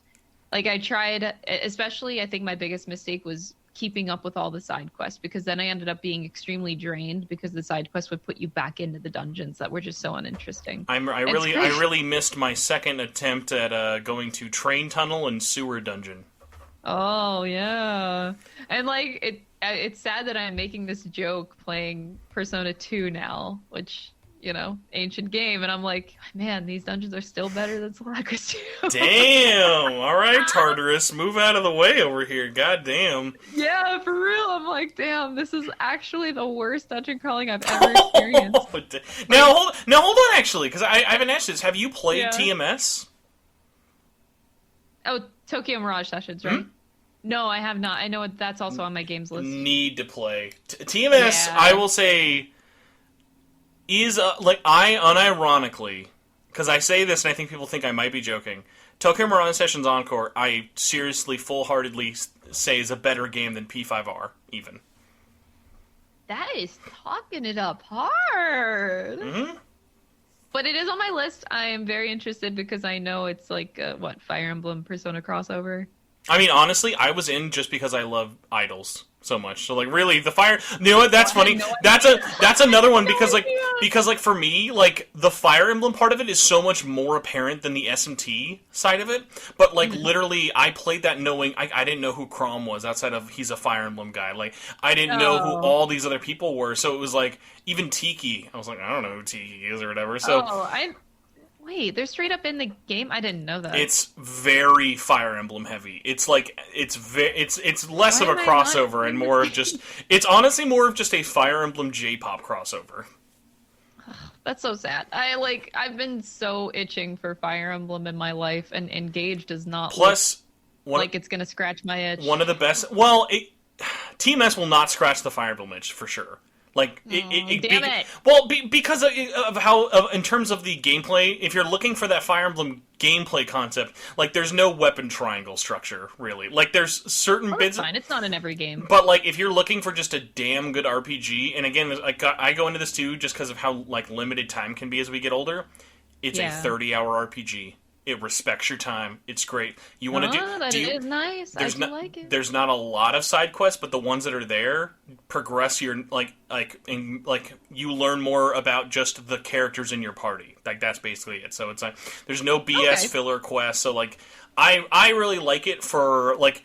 It was one of those things that because it was a budget game, they used its budget very, very well, I think, in that sense. Whereas, like, Soul Hackers is definitely a budget game that I think the budget gets in the way of some people liking it in a way that, like, I'm not going to defend the dungeons. If you don't like the dungeons in Soul Hackers 2, I'm like, I completely understand. Yeah, like, the characters were fine. I actually really liked the battling. Like, the battle system I thoroughly enjoyed. And a lot of that comes from the battle system core in Tokyo Mirage Sessions. Like, that battle system is so fun, fast, and, unlike Soul Hackers 2, you actually get costumes, and they're not paid. They're all just fun little crossover costumes. Not paid. What a concept. Oh, even more intriguing. But yeah, it's just, I love the battling, I love the characters, it's just the dungeons, the dungeon crawling is, 80% of the game, and it's really, really, really bad. I could not suffer through it. The only reason I was able to push through to the end was because it was a short game. If it was any longer than it was, I would not have been able to continue. So... I have one other Yakuza question for you, because I want to start kind of winding us down here for the night, but I have a Yakuza question I want to ask before we get too far away from it. Yeah. The one thing that I've thought about with all the Yakuza announcements that came out of TGS, I am amazed no one has asked any of like the producers or the directors, is the prequel game to 8. I forget what it is, like The Man with No Name, right? So wait. it's the prequel game coming out after Ishin, but it is coming next year. It's the prequel game to 8. 6.5. Mm-hmm. Yeah, okay. Right. So I am very excited for that idea of it. It's going to play basically like 6.5. It's still a brawler, but it is a prequel to everything that happened after 6. Yes. My question for this, though, that I'm surprised nobody has asked, I'd be curious what you think. They're marketing it as a half game. What do you think they're going to charge for that? Because my gut tells me they will still go for 60. Ooh, I have more faith in RGG than I do in Atlus in terms of pricing. I mean, they were. I will say this: RGG incredibly savvy when it came to like. Because you remember how cheap Kiwami 1 and 2 were. Well, I'm not sure. Did you play Kiwami on PS4 or did you play on PC first? Wait, how did I play Kiwami? I think I played them on Steam. Okay, so when it launched originally on PS4 when they were exclusives, Kiwami was $30. Yeah, they like RGG has a pretty good track record with prices. Like they usually aren't, especially they don't keep the prices up for too long. Like I really think that RGG is pretty reasonable with their track record. So like with this half game, I don't know. They might sell it at 60, but damn, that's a good question. I never thought about that. If they did sell it at full price, I don't see it lasting longer than a month. Well, honestly. I mean, yeah, it will take the lost judgment route of start for 60 and within 3 weeks go to 40. I can see that being the same treatment, honestly. It's still going to be a game that, like, of course it's not out yet, but knowing the quality of RGG, usually it's a game worth $60. Like, and I mean, if it is short. Yeah, because like they always like load it with so much like side content. Like I don't think like the fact that it's like a mini game, like a prequel, like half-size game, doesn't give me concern of like, oh, will it be worth my time or money? Yeah. I'm more wondering like, yeah, for them like how like marketing that's going to be really interesting because they're going to be coming off of Shin, which is this massive game, and then how are they going to then kind of go into being like, all right, we're now back to a beat 'em up Kazuma Kiryu story, fun times. I'm assuming that it'll be treated the same way. Also, God help them with however they're going to localize that name, because I will be amazed if they just end up releasing it and it is a boxed... Like, if I walk into a GameStop and just see a box that says, Like a Dragon, the man who lost his name, I will be very shocked. I mean, that's how I see it happening. They definitely are just keeping Like a Dragon. Well, no, the Like a Dragon part I think is fine. I think, like... The man who lost his name is like, I don't know if we could sell this yet, guys. It's not a great. You're not Quentin Tarantino. Long. We can't reside off of like the director credits to bump up who's buying it. I don't know what else they would call it though. Honestly, that's their branding for the game already. It's not like the worst title in the world, and I do see them keeping it. But I don't even know how they would shorten that up or make it better. I'm not very creative when it comes to titles, so I'll say this though. I bet by the time we get to Yakuza 8, when that finally does release in like 2 years, I bet that's a $70 game. I bet at that point we're going to be at a point where most games are going to be $70. Yeah, I think that we are definitely due for a generic game price increase, because $60. It's been like that for what, 10 years. Plus, honestly, like especially with like how weird the market's been recently. Like, I laughed so hard when I saw not even 3 days after release, Sonic got $20 off and was $40. I'm like, dude. Really? Yeah. So literally by Friday of last week, Sonic was already down to $40. I didn't know that. Holy crap! And I saw so many people who were like, "Oh man!" Well, it's not them caving; it's them like it's their Black Friday deals starting earlier because everyone's like Black Friday early. Geez, that's so weird. Did you see the GameStop Black Friday leak with Atlus? No, I didn't. So I actually think they have some good ones. So your favorite, Soul Hackers 2, now with running. I hope they put like a sticker, like they reprint covers with just saying now with running. We have running now. That'll be 30, which I think is fair because like it's been hovering around 40, but 30 is pretty fair. The one I'm very pleasantly surprised about, P5R on all platforms, PS5, Xbox, and Switch, $30, brand new. No shot! Holy shit! So if you're someone like me who bought 3 steelbooks, oh actually no, I bought 3 steelbooks and a plastic copy on Xbox in the month of October. Time to start laughing at yourself for being stupid. Wow. Like, I would expect them to do like maximum $20 off, so like make it $40, but 30 is a genuine surprise. I mean, for them it's kind of smart though, because especially we saw this with the sales. Now that we saw the October NPDs in Europe and Japan mimicked the same. It sold really well on Switch, but retail, like almost no one bought copies on PS5 or Xbox. Makes sense. And I mean, like, to be fair, they knew that. Like, the Xbox copies are very hard to find. Like, there's not... Like, you go to a store, you'll be lucky to find a copy. PS5, like, they're expecting that to be, like, a slower sell, so, like, that's not really a bigger deal for them. And then the Switch one, like, that's gonna be the one that's gonna be sticking around and getting reprinted time after time after time. Yeah. I will say, though, if you did get the Steelbook, don't feel bad, because by the time we finally get to Black Friday, I'd be very surprised if there are, like, any PS5 or Xbox Steelbooks around that you find at that $30 price. Huh. Did you end up picking up P5R physically last month? No, I didn't. Are you are you a big physical collector, or mostly just kind of like digital for everything? Man, I'll be honest, I'm conflicted. I grew up being a physical collector, like heck. As if you had a choice. Like the bookcase that is to the left of my microphone right now, and I'm staring at it as we speak. It's like full of SNES, PS1, PS2, PS3, PS4, all these old Nintendo games too, Wii era, GameCube era. I have so many physical copies, but recently I haven't been buying as many. I'm conflicted. It's like I'm converting. I'm like, this is a sensitive question, okay? Because I'm in the middle of a transition period from going physical to digital, and I'm a little bit heartbroken about it. I will say I buy physical when I can. It's just a lot less often, but the confliction and transition also comes from the fact that now that I'm a little bit of a bigger creator, I get a lot more codes than I used to.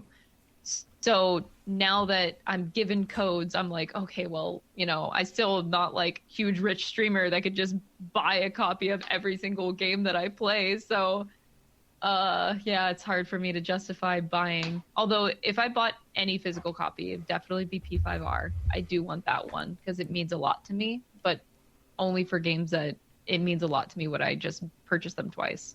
Crystal, just for you, I'm gonna do you have a PO box that people can like send you stuff?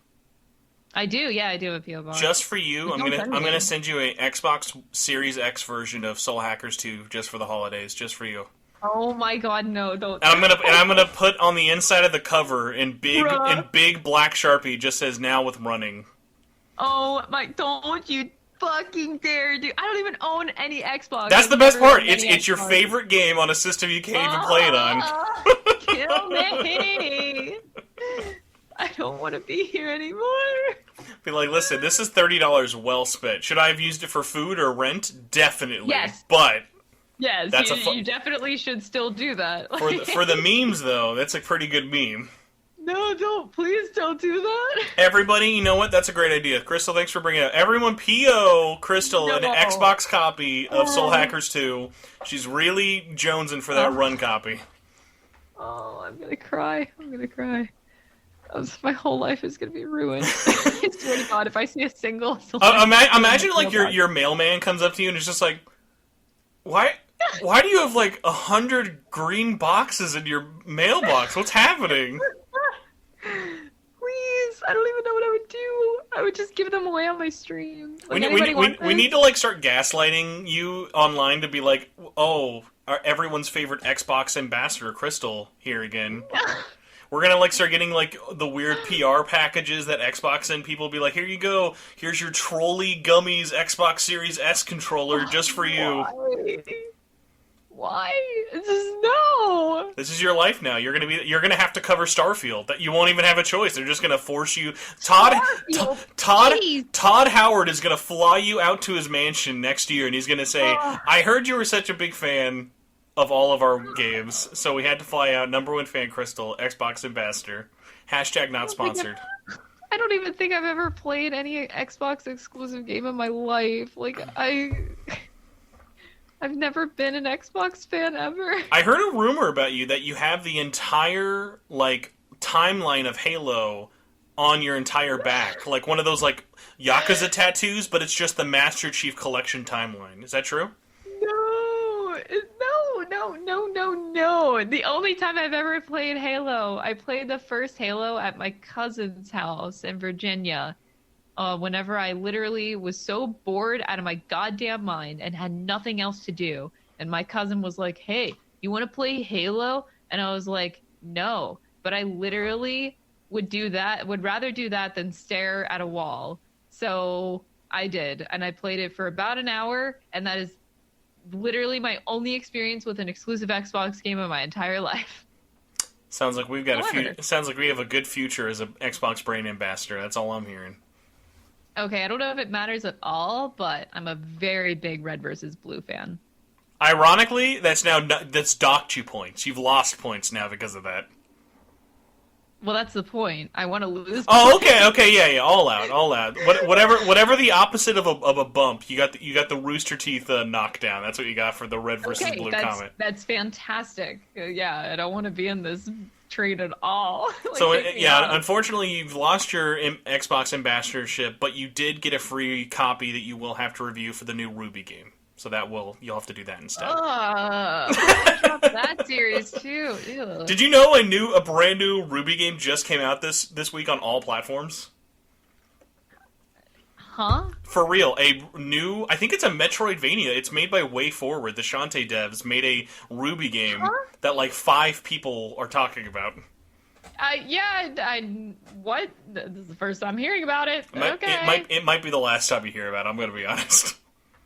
Holy shit, this is a thing. Okay, they came out with a game. Good for them. Yay. The Ruby fandom has finally been resurrected from their grave. Congrats, everybody. Damn, that's I haven't heard of that series in so long. It was so big. Like, I had so many big fans from my friend group back in high school, and haven't heard of it since. It's been so long. Like, what the hell? It's so random. It's okay. So before we get out of here, I did have a couple of things I did want to ask you, because I am a big fan of cosplay, even though I never do it myself. I have a lot. Why not? It's like a thing. It goes back to like that thing of like 14. Like, I would love it. I just don't give the time for it, and I don't want to half-ass it. So I'm that guy. If you ever see like those like groups of friends, like there's the one white dude who's just wearing his normal clothes at the convention in all the group pictures. I'm that white guy. Oh no. So I'm always like, all my friends when we go to conventions are always like doing these really big, elaborate like cosplays and stuff. And like my favorite thing is like when I think of like, oh, how did I meet these friends at a convention? 9 out of 10 times, it's just something really fucking obscure. Like, I literally have a friend that I met at a local convention just because she was dressed up as Sho Minazuki from Ultimax. And I was like, what? I was like, what the fuck? And this was like 2017, like very post Ultimax. So it was a really random thing just to be like, oh, dude, I'm sorry, your cosplay is so cool. We have to be friends now. I'm legally obligated. Wow, I'd love to see that. So, like, for you, what is it like now with all your content creating and stuff? Like, how do you ever like find the time to do cosplay stuff, let alone like go to conventions and stuff like that? Oh, that's a great question. I'll let you know when I find out. I will definitely let you know when I find out. Like, yeah, I do. The amount of stuff that I do, and I would love to put more time into cosplay. I truly would, but I've had to cut back a whole lot for other things. I guess the biggest thing that I'm pushing right now is dance more than anything. I want to do more dancing videos because I'm like looking at myself critically as a content creator, and as everybody should, if it's your career especially, like you try to find the one thing that is unique about you and you push that. And for me, I know that that is my dancing side. I know that is the one thing that makes me stand out in the gaming crowd. So I would like to push dancing more than anything. So I've been training, and I've been also choreographing a ton in the past few months. So I've been in the middle of choreographing 4 different brand new projects. And because my brain headspace has been in the choreographing world, it's really hard for me to make cosplay right now, which is really unfortunate. Like, I pretty much only have the time to make the dancing cosplays for my dancing videos.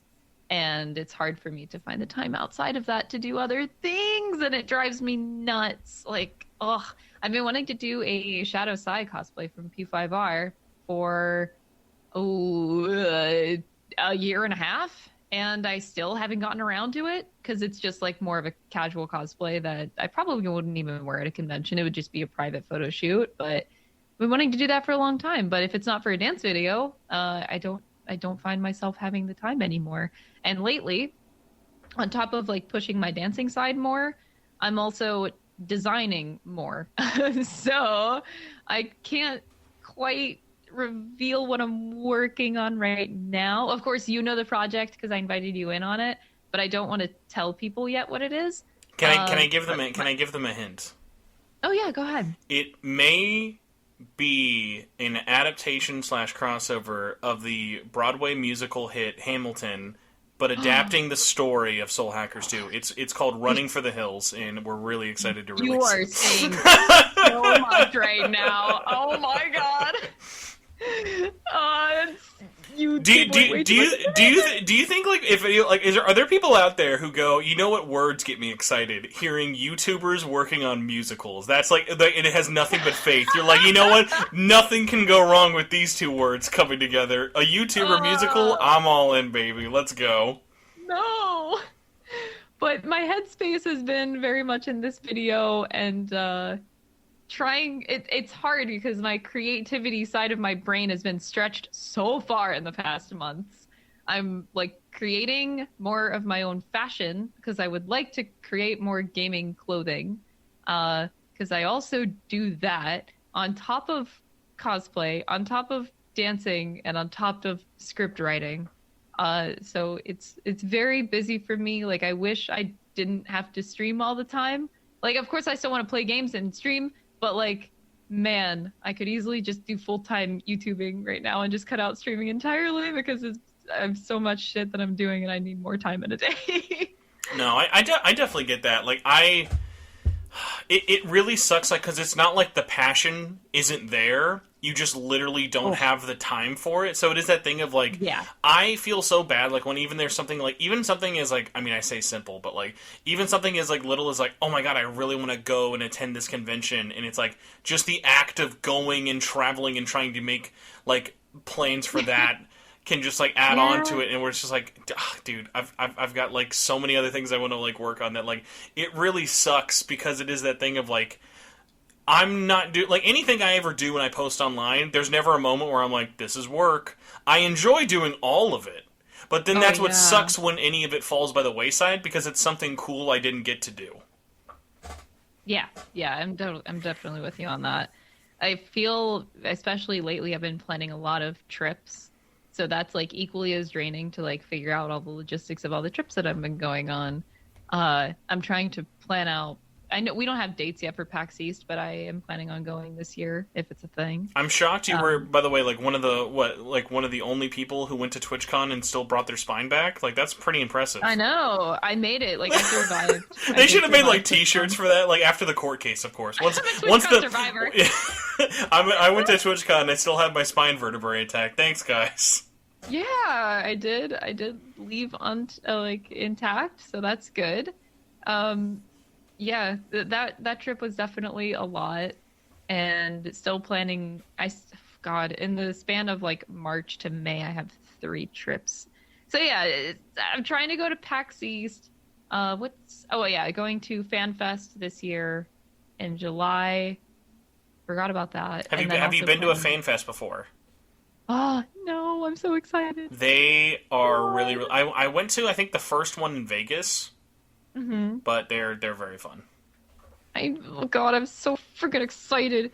I could not go to the last one that existed because was it Japan? I was trying to think when the last one was. No, they were digital. So the last one sorry, I was thinking like the last IRL one. Yeah, the IRL one in Vegas. It was 4 years ago, and I couldn't go because I was transitioning to moving to Canada. So like I was, I moved from the States to Canada, and I immigrated here. So. Classic Justin Trudeau cucked us again. We lost another one. So, like, I moved to Canada, and during my immigration process, I'm not allowed to leave the country. So I literally have been stuck here for 4 years. That's so funny. Which is why I'm traveling a lot now. But yeah, so like I could not go to FanFest because I was not allowed to leave the country during my process of getting permanent residency. But at least you're all done now, fully all good to go. Yeah, like I have permanent residency now. It was just such unfortunate timing that like as soon as I got my permanent residency accepted and I got my card, it was the October before COVID. Boo. So I was already stuck in the country for 2.5 years. And then COVID hit as soon as I was able to travel again. And I just cried so much because I could not travel for another year and a half. Did you move to Canada for work or for a significant other? Initially, it was because I just wanted to. Okay. I'd made a trip to Montreal for 10 days to visit a bunch of online friends that I had made through the cosplay community. They're always in Canada. I don't know why. They're all always the in city. Canada for some godforsaken reason. I fell in love with Montreal though. Like, God, my heart was just left there. So I was like, I'm going to find a way to move here. And then, happy accident, I met Dom. So we've been together for 5 years, but like, I did not plan this shit at all.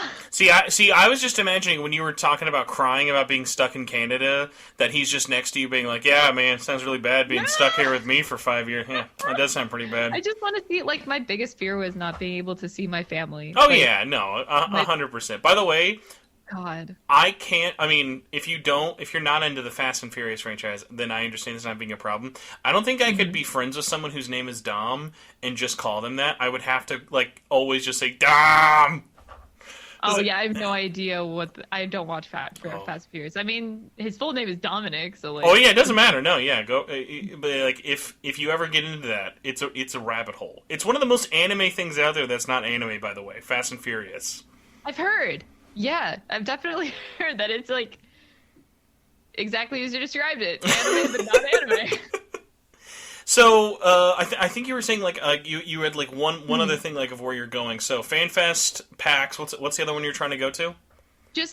I had a vacation planned to Florida to visit my grandmother, and also I have family members coming to visit me for the first time in Canada. Nice. In March, so like I guess that's another trip. But I don't want to dox you, but as someone who has a lot of friends and family who have lived in Florida, I have to ask: is your family in the fun part of Florida or basically Alabama part of Florida? Fun. Near Tampa, Sarasota. Oh yeah. You guys don't don't get to be boring down in Tampa, so that makes more sense. So. Last con question. Well, one of two last con questions.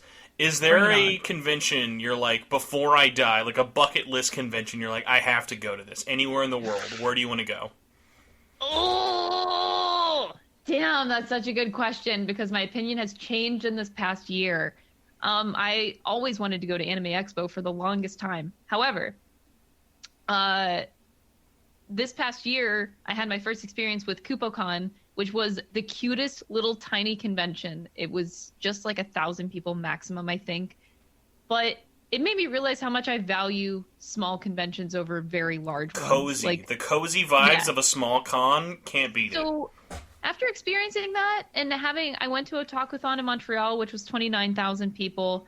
I realized that, like, I don't like the big ones anymore. I don't really get anything out of them. I don't even know, like, how do you make friends when it's that big, you know? Like, because, like I was saying with my cosplay story, like, that was at a medium-sized convention where we just found someone sitting on the floor eating their lunch. Like, you don't sit on the floor and eat lunch at PAX or AX. Like, they're people conventions. I know it's, like, really, it's not a new convention, but if there's any convention I would like to go back to, because it's been a very long time, and my favorite is definitely MagFest by a landslide. Man, that takes me back. I know MagFest always happens, but like I feel like I grew up a lot like watching stuff like Screw Attack and stuff, and a lot of those like smaller creators like who would like that was their thing they'd go to before like PAX. Like I remember like when PAX started, and like there was a time when PAX wasn't a mega convention. And it was just kind of like hey, come hang out and play things and do whatever. And like now it's like, it's not like San Diego Comic-Con big, which by the way, if you've ever gone to SDCC, holy fuck, that is a line convention. Like it's worth experiencing, like if you get the chance, but it is over. Like I'm a very like big, loud, boisterous, extroverted person. I can't imagine what people with anxiety do when they go to these like conventions that are just a swarm of people. That's a lot, especially SCCC. I know, I have friends that go, and I see all these pictures and videos. Like, damn, God, that's so fucking big, and everything's just a line. And same with Anime Expo, man. Mine is a really easy one because I was literally just so close to doing it this year, but it got booted out because of the world and everything. I was so hilariously close to going to TGS this year, and it just didn't happen. And so that would be so cool. You know what? I'm with you on that, man. I would love to go. Because the nice thing about TGS is they have press days and like normal people days. So like you could just get all of your press contacts and just kind of, it's still busy and still a lot of stuff, but like it's a lot more low key and you can get a lot of work done and get interviews and like try builds and stuff. And so like I was glad because this year was their first big one in a long time because like TGS got really sad for a while, like 2019 and like 2018, and so like it was just a lot of mobile gotcha bullshit that people didn't really care about. So like it was nice to see. It was honestly nice to see Sega bust out the big bucks and have a stripper and chili dog party at TGS and just be like, all right. Like there was probably more money spent on that Yakuza party at TGS than the entirety of Sonic Frontiers. I'm just gonna put that out there. Dude, oh, can I just vent for a little bit? There was a private Yakuza party that I was invited to at TwitchCon, and they canceled it. And I was what happened? I was so upset. I still have to ask David about it. But like, yeah, they were having like this big private mixer that was just like VIPs only, and I was like, oh, come on! I wanted to go to that so bad, and they canceled the venue, and I was like, what happened? Ooh, very very unrelated. But I'd be curious then, because you're a good distance like I am from California. How much did you feel personally slighted / like pissed off at when Atlus had their big announcement in June for their Persona stuff, and all of their announcements were only at AX, and you only had like a month's notice? Like that sucked so bad. Man, I was like, ugh. I was about to fly to AX right on the spot, man, but it was so last minute. Like, god damn it, I was so mad. I'm so upset about it. Would have been fun, but hey.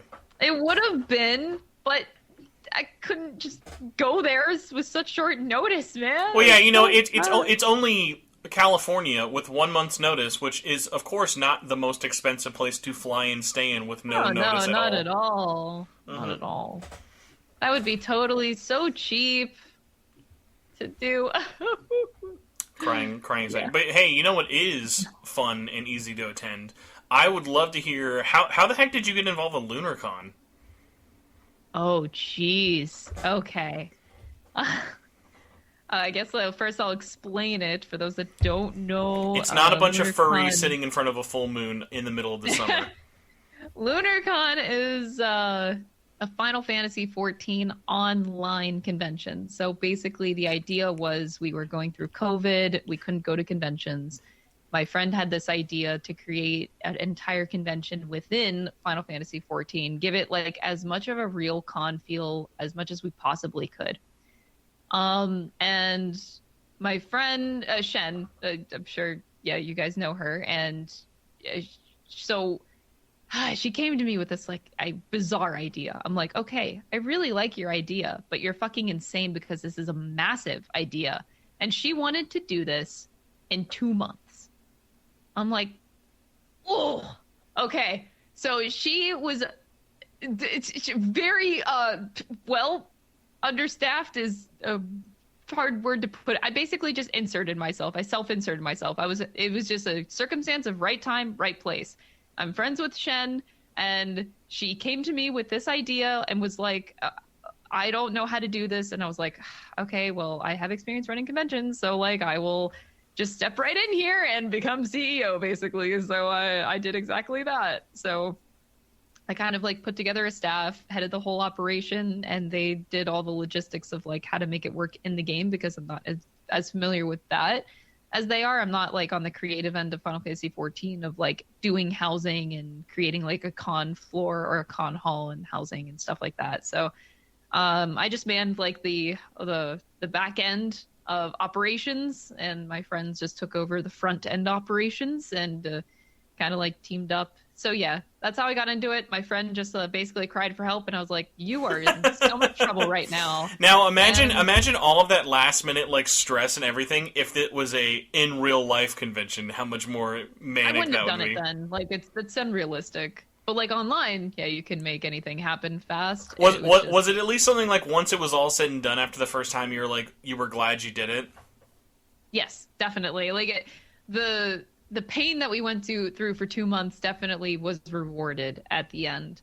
And even the last year that we had, so this past year was our second year doing it, and it was very equally as rewarding. A little bit harder with the process, and that just comes in, like, we knew that was going to happen because we imagined this to be a small thing, and 7,000 people is not small. With a business growing that fast in a short period of time, there's going to be conflict. So we came across that this year. But I feel like we came out on the back end of the conflict in a pretty positive way with a good, strong head on how to move forward. Well, that's good. Because, like, honestly, like, I have a lot of friends who've, like, started and done, like, 1 or 2 years of a convention, and it gets to that point where it grows in such a way that it either pushes you and helps you learn about what to do in the future, or it makes you just want to immediately back and be like, too big, I'm done, goodbye, everybody. Yeah, but the conflict actually wasn't like that, where it got too big to people didn't want to work on it. It was that it got too big, so we have the conflict of half the people wanted to do it for just a smaller community, and half the people that I was on, like, I'm on the other half of the people that's like, I see this as like a big business now. Like, I'm looking at a number of 7,000 people. I feel like I can't look at that as a small community. So my brain broadened up, like, okay, we're still not going to profit from the convention. We don't want to make it like anything that you pay for or like have any money involved. Can I interest you in sexualized Final Fantasy XIV party billboard ads? Oh my god. Yeah, actually, we'll consider that for next year in advertising Lunarcon. I mean, I'm just saying, it got a lot of news story coverage, so Lunarcon may learn from putting billboard ads of sexualized Final Fantasy XIV avatars saying, come join our Lunarcon party after dark. It's a serious consideration for next year after we saw the success of the billboard. The infamous billboard. I remember when I saw that picture, I was like, that's fake. I was like, there's no way. I was like, there's no actual fucking way anyone would put that up in a billboard. But no, that shit was real. But yeah, so back to the conflict. The conflict. So yeah, we need to like broaden the brains and treat it more as a business, but it's hard because there's a fine line of like, you don't want to treat it too much like a business that you lose the heart. You know? Yeah. You don't want to be like, all right, guys, get your $180 VIP pass so you get. And we're gonna stay completely nonprofit. This is all volunteer stuff. Like, I put so much hours into running this convention now, just like for free. It's a lot of my time, but like, yeah, we want to keep the heart of Lunarcon. So that's where the conflict came, is like people felt like we were losing the heart of it, which is completely understandable, especially when you're dealing with the size of this kind of convention, and it's online too. So yeah, that was a big barrier to cross, but we came to like a mutual understanding. We keep the heart of the convention, the small community vibe, even though it's a big community, trying our best to maintain that feel, because we don't want it to become too businessy or have that feel, because no one really likes that. It's not the, like, I had more fun at that small convention that I went to this past month that felt like more of a small community that I could be a part of. Like, that's way more fun for people to experience, and I fully realized that. So yeah, we did get through that though, and I feel like the next year that we have New Lunarcon, it's going to be, bigger and better than ever before. That's always the goal, make it bigger and better. We still don't have dates yet. We're actually discussing dates in the next week because we don't want to do it around the same time that it is. Actually, if we did it at the end of July, it would be FanFest. So we actually do have to change our dates around for when we normally do it. But yeah, things are moving. I can't believe I actually got involved in this project, all from just like having the right friend at the right time. I don't want to make it sound like that we're still friends, by the way. But yeah, Lunarcon is great. If you guys can check it out, if you like 14, definitely stop by. It's a very special event. Like, it feels extremely magical, and I would recommend checking it out. That's awesome. There was another one I was going to ask before I finally... Yeah, you mentioned two things. I did? Man, I was like already like blowing my brains out for it. But no, there was because before I forget, I wanted to kind of be like, So, with conventions, you and me are in really interesting kind of polar opposites. Like, I'm assuming you've been asked out to conventions for, like, have you been, like, a cosplay guest or whatever before? Yes, yeah. So, like, that, to me, I couldn't be more separated from. So, like, when I go to conventions, I go because, like, I get, like, a high. I love doing panels. I love running panels, operating them or whatever. Because, like, it's just like doing a podcast, but I get to look at everyone with my cold, dead eyes and stuff. Like, so I love doing, like, live shows like that in terms of it for it. And I always, like, wonder, like, what is it like when you're, like, because no one's like, oh, come to this, like, I mean, unless it's like a cosplay panel, like, your job there is just to be there. So, like, I always, like, wonder, like, is it harder to have fun when you're, like, the guest for, like, cosplay purposes? Like, do you still find a, like, how do you strike that balance? Because, like, for me, I just treat it the same way, because, like, I would go to panels even if I wasn't running them, but then the funny thing is, I'm just wishing I was running them the whole time, whereas, like, I don't have that feeling, or, like, even knowledge base of, like, what the heck, like, are you just hanging out only with cosplayers and stuff? Like, what's that like for you? So, not too much different. So, I have 2 experiences as a guest, and one was not so great, and one left a good impression. So, the one that left a good impression was they gave me a very clear schedule, like, you have a signing at your booth from this time to this time. You run a panel from this time to this time. Of course, like, I talked to them about, like, offers, like, oh, I can run this kind of panel and I can do this thing. But yeah, can I interest you in a 2-hour-long panel all about Goro Akechi? Can we make that happen? Like, yeah, 18, like, I would pitch 18 that plus and they only. just say, no, you can't do that. Like, that's, no one cares about Gorokachi. And I'm like, well, fuck you. What a bunch of degenerates that would be. Like, I'm gonna, just because you said that, I'm gonna pitch that at a, like, convention, and I'm gonna have to be like, and I will specifically be like, you can only come to this if you have a hate, love, fuck relationship with this character. Like, it's like, you're gonna need, like, credentials to get into this, and I want to see how many fucking weirdos in the Midwest will show up. Exactly. You know what? I would show up. Flying down to GoroCon. I look forward to seeing your panel now. Jesus.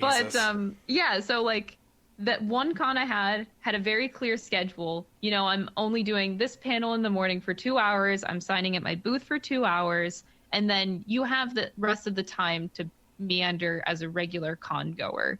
But now, if I was, like, you know, way bigger, that I definitely would not have that freedom. At the level I'm at right now, I have that freedom of I can just do those 2 things. The con gives you, like, a list of things that you need to do as a guest, which is pretty much usually just panel and booth. And that's it.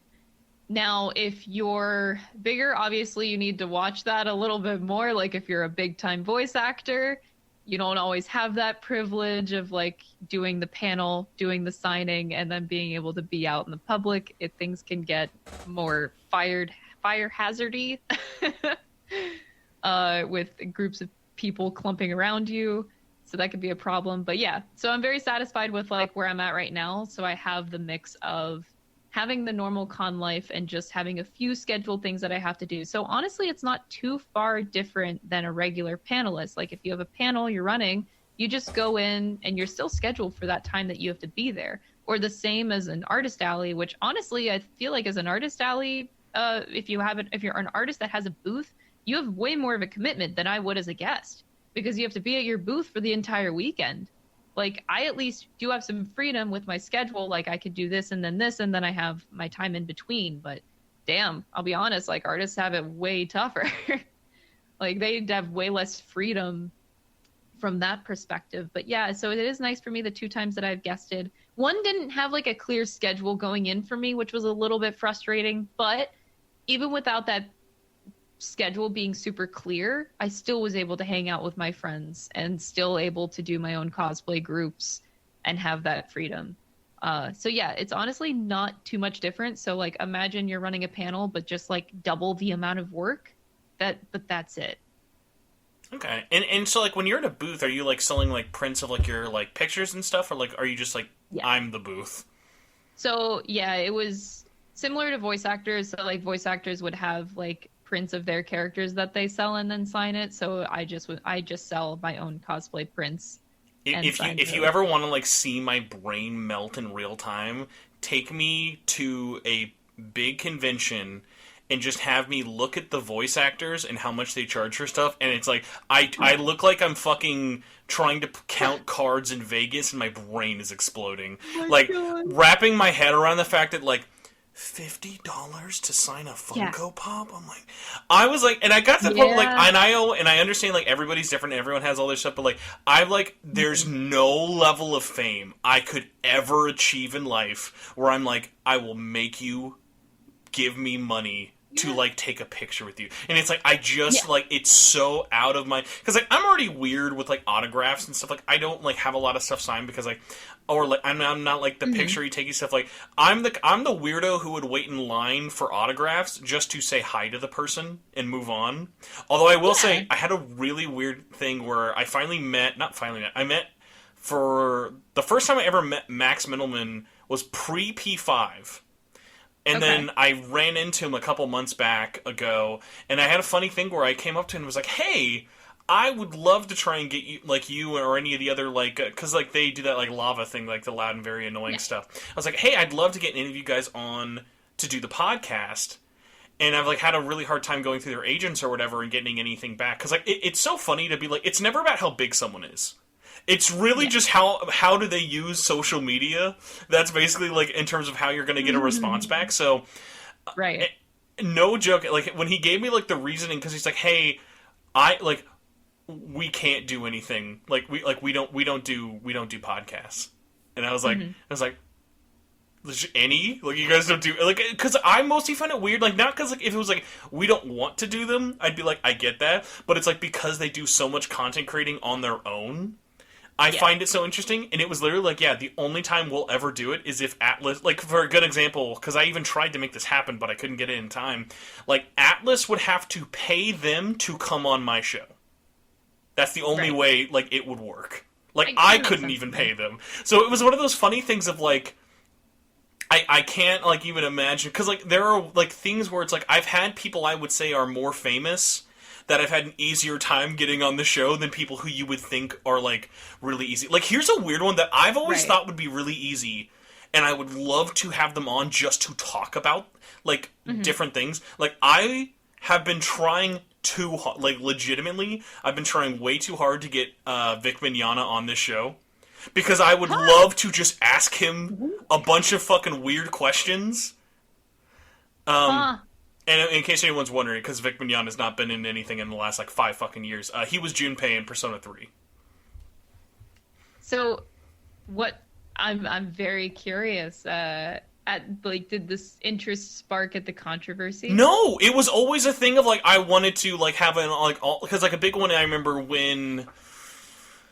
Oh, what was it? When Persona 4 Dancing came out, I remember there was a big one of, like, in that year, we got basically almost the entire cast of Persona 4 on the podcast. So, like, I like trying to get as many, like, we did the same thing with SMT5.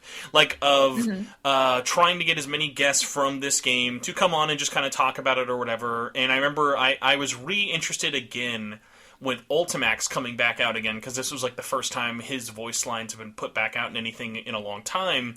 And just, like, little weird things of, like, obviously, like, I wouldn't talk about, like, the controversy, but I would kind of talk about, like, weird legacy things. Like, an interesting one kind of going back to your P3 remake. We all know that if a P3 remake happens, he would 1,000% get recast, but I bet there would be a huge fucking backlash to it. There would. But that's the interesting thing about the internet. No, all negative. What's the saying? There's no such thing as negative publicity. Oh no, yeah, it would be a news story on. It would be a news story on both sides of people are glad he's removed and people are mad that he got removed, and then vice versa. And it would be like a self-eating snake and stuff. But no, like just other weird things of like because also like he's done like. So, like, he's done... I would just want to talk to him and just a interesting, hey, this is a dude who's been doing voice actor stuff for a long time, and a bunch of other things. Yeah, so, like, you just completely cut it out. That's fine. Mm-hmm. So, right. It's one of those interesting ones of, like... Because, like, for me, I can't think of... Basically, like, for me, I can't think of someone I wouldn't want on the show, in a sense of like, okay, this would be someone, because like even if it's someone like I don't agree with like their like personal like matters or whatever and things with like, because there are like definitely a lot of VO like actors and actresses out there who people don't get along with, but they like their work. Like I always like kind of bringing those like ones in there of like, I always forget what it is, like the like how for whatever reason, like I've never had an issue with them, but like Amanda Wynn Lee, people either really fucking love her or really hate Amanda Wynn Lee, like with a burning passion. And it's just so funny because every time I've ever interacted with her, she's very, very nice.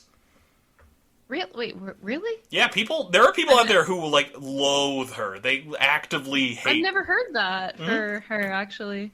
I know. It's because when you close your eyes, you just think of Yukiko with the silly glasses and just laugh. It's just. I guess I don't know. Like I thought I knew all voice actors like pretty well, so I'm just surprised I've never heard that. Well, that's like the other weird one with social media of like there's like the thing of like A, there's a bajillion voice actors, and then B, it's that other one of like the little micro dramas around everybody, because like I think most people kind of forget about this, like because like when I probably said Vic Mignogna, I'm sure there's a lot of people out there who thought, oh man, I'm thinking about that controversy. There are way more people out there who just know him as silly Junpei guy and don't have any idea about any of that stuff that happened years ago. Yeah. Most people don't pay attention above a surface level. That's true. They're just like, it's the guy from Full Metal Alchemist. It's like, that's him. Right. That's who it is. That's like, don't Google anything else, guys. That's all it is. Don't worry about it. Yep, exactly. And I remember, like, I had gotten to meet him in person at a convention right before the controversy too, so that was interesting. It was interesting that happened like very shortly. It was like 6 months after I had met him, and then controversy happened, and I'm like, oh. Okay. But yeah, like the thing that confuses me with the whole Vic Mignogna thing is like he's not like overly popular, and he clearly goes to a ton of really small conventions who ask him out and stuff. So it's just that thing of like any email I've ever found, it must just go to like or maybe just like it's one of those things like where I'm sure he probably gets a lot of people who want to like bring him onto a show, but then it's actually more like a gotcha thing. Or in reality, I'm like, no, I just kind of want to interview you for our stupid like game podcast. That's basically it. Whereas like I can understand there's probably a weirder vetting thing, because like I bet if I just randomly stumbled across him in some random like Oklahoma anime convention at a public library, I'm sure he'd be like, oh cool, here, contact this, and then we'll set it up. Like, because it's not like he's one of those people who are like, no dude, I don't got the time for this, because it's like clearly his life is just going around from con to con, so it's like it's not like it's that busy. Yeah, no. It's like his whole life is just FMA fame. I don't know, man. It's so weird because like I don't even think about it. Like when I see him, like I always feel like there are people out there who like the only reason they know him are because he was Broly forever, and I'm like that's so fun. I never think about that. I thought that came after. No, the Broly thing was literally right before it all blew up, because like it happened after the movie had released, and that was also a big deal. Oh, you're talking about the controversy. I'm talking about like his first role. Oh, no, even before FMA, he did a bunch of stuff, because the ones that people don't remember him as, if you ever heard a guy singing a English dubbed version of a Japanese anime opening, 9 out of 10 times it was Vic Mignogna. Right, I know he did that for a while. It's like, where did all the anime, like, the weirdly kind of accurate anime English dubbed openings go? Well, we fired the one guy who would sing them. That's basically what happened. Yeah. But yeah, like, so for you, by the way, because, like, with the interview you did at TwitchCon, like, have you done or posted any other, like, interviews on your channel really before then? Or is that kind of like a first for you? That was my first time, and yes, I was pooping my pants like the whole time. Well, it's extra more scary when it's in person with a person you've probably never talked to before in your life, and you're filming it.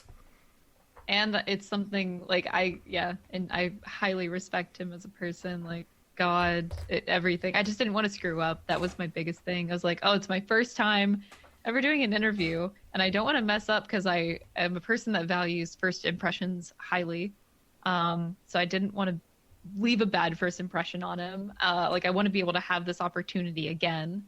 So yeah, it's just so much pressure. Were you happy with the reception at least? Yeah, like my number one thing, I didn't care so much about the video. What I cared about was making him laugh and feel like I wanted to put out valuable questions that he was happy to answer because I know how it is with interviews and especially like interviewing celebrities and they get the same fucking questions all the time. I didn't want to be that person that asked the same questions that he's used to getting all the time. So I wanted to be, even if they were somewhat outlandish questions, like I wanted to try to be unique with them and also leave a twist on them that made him want to answer and like excited to answer. So I felt like I did succeed in that because I did get quite a bit of response from him, like laughing wise and just some of my questions that just really evoked a lot of positive emotion from him. So that made me happy thinking that he responded to the questions well. And that was more important to me than anything, like more important to me than the success of the video or what anybody else thought.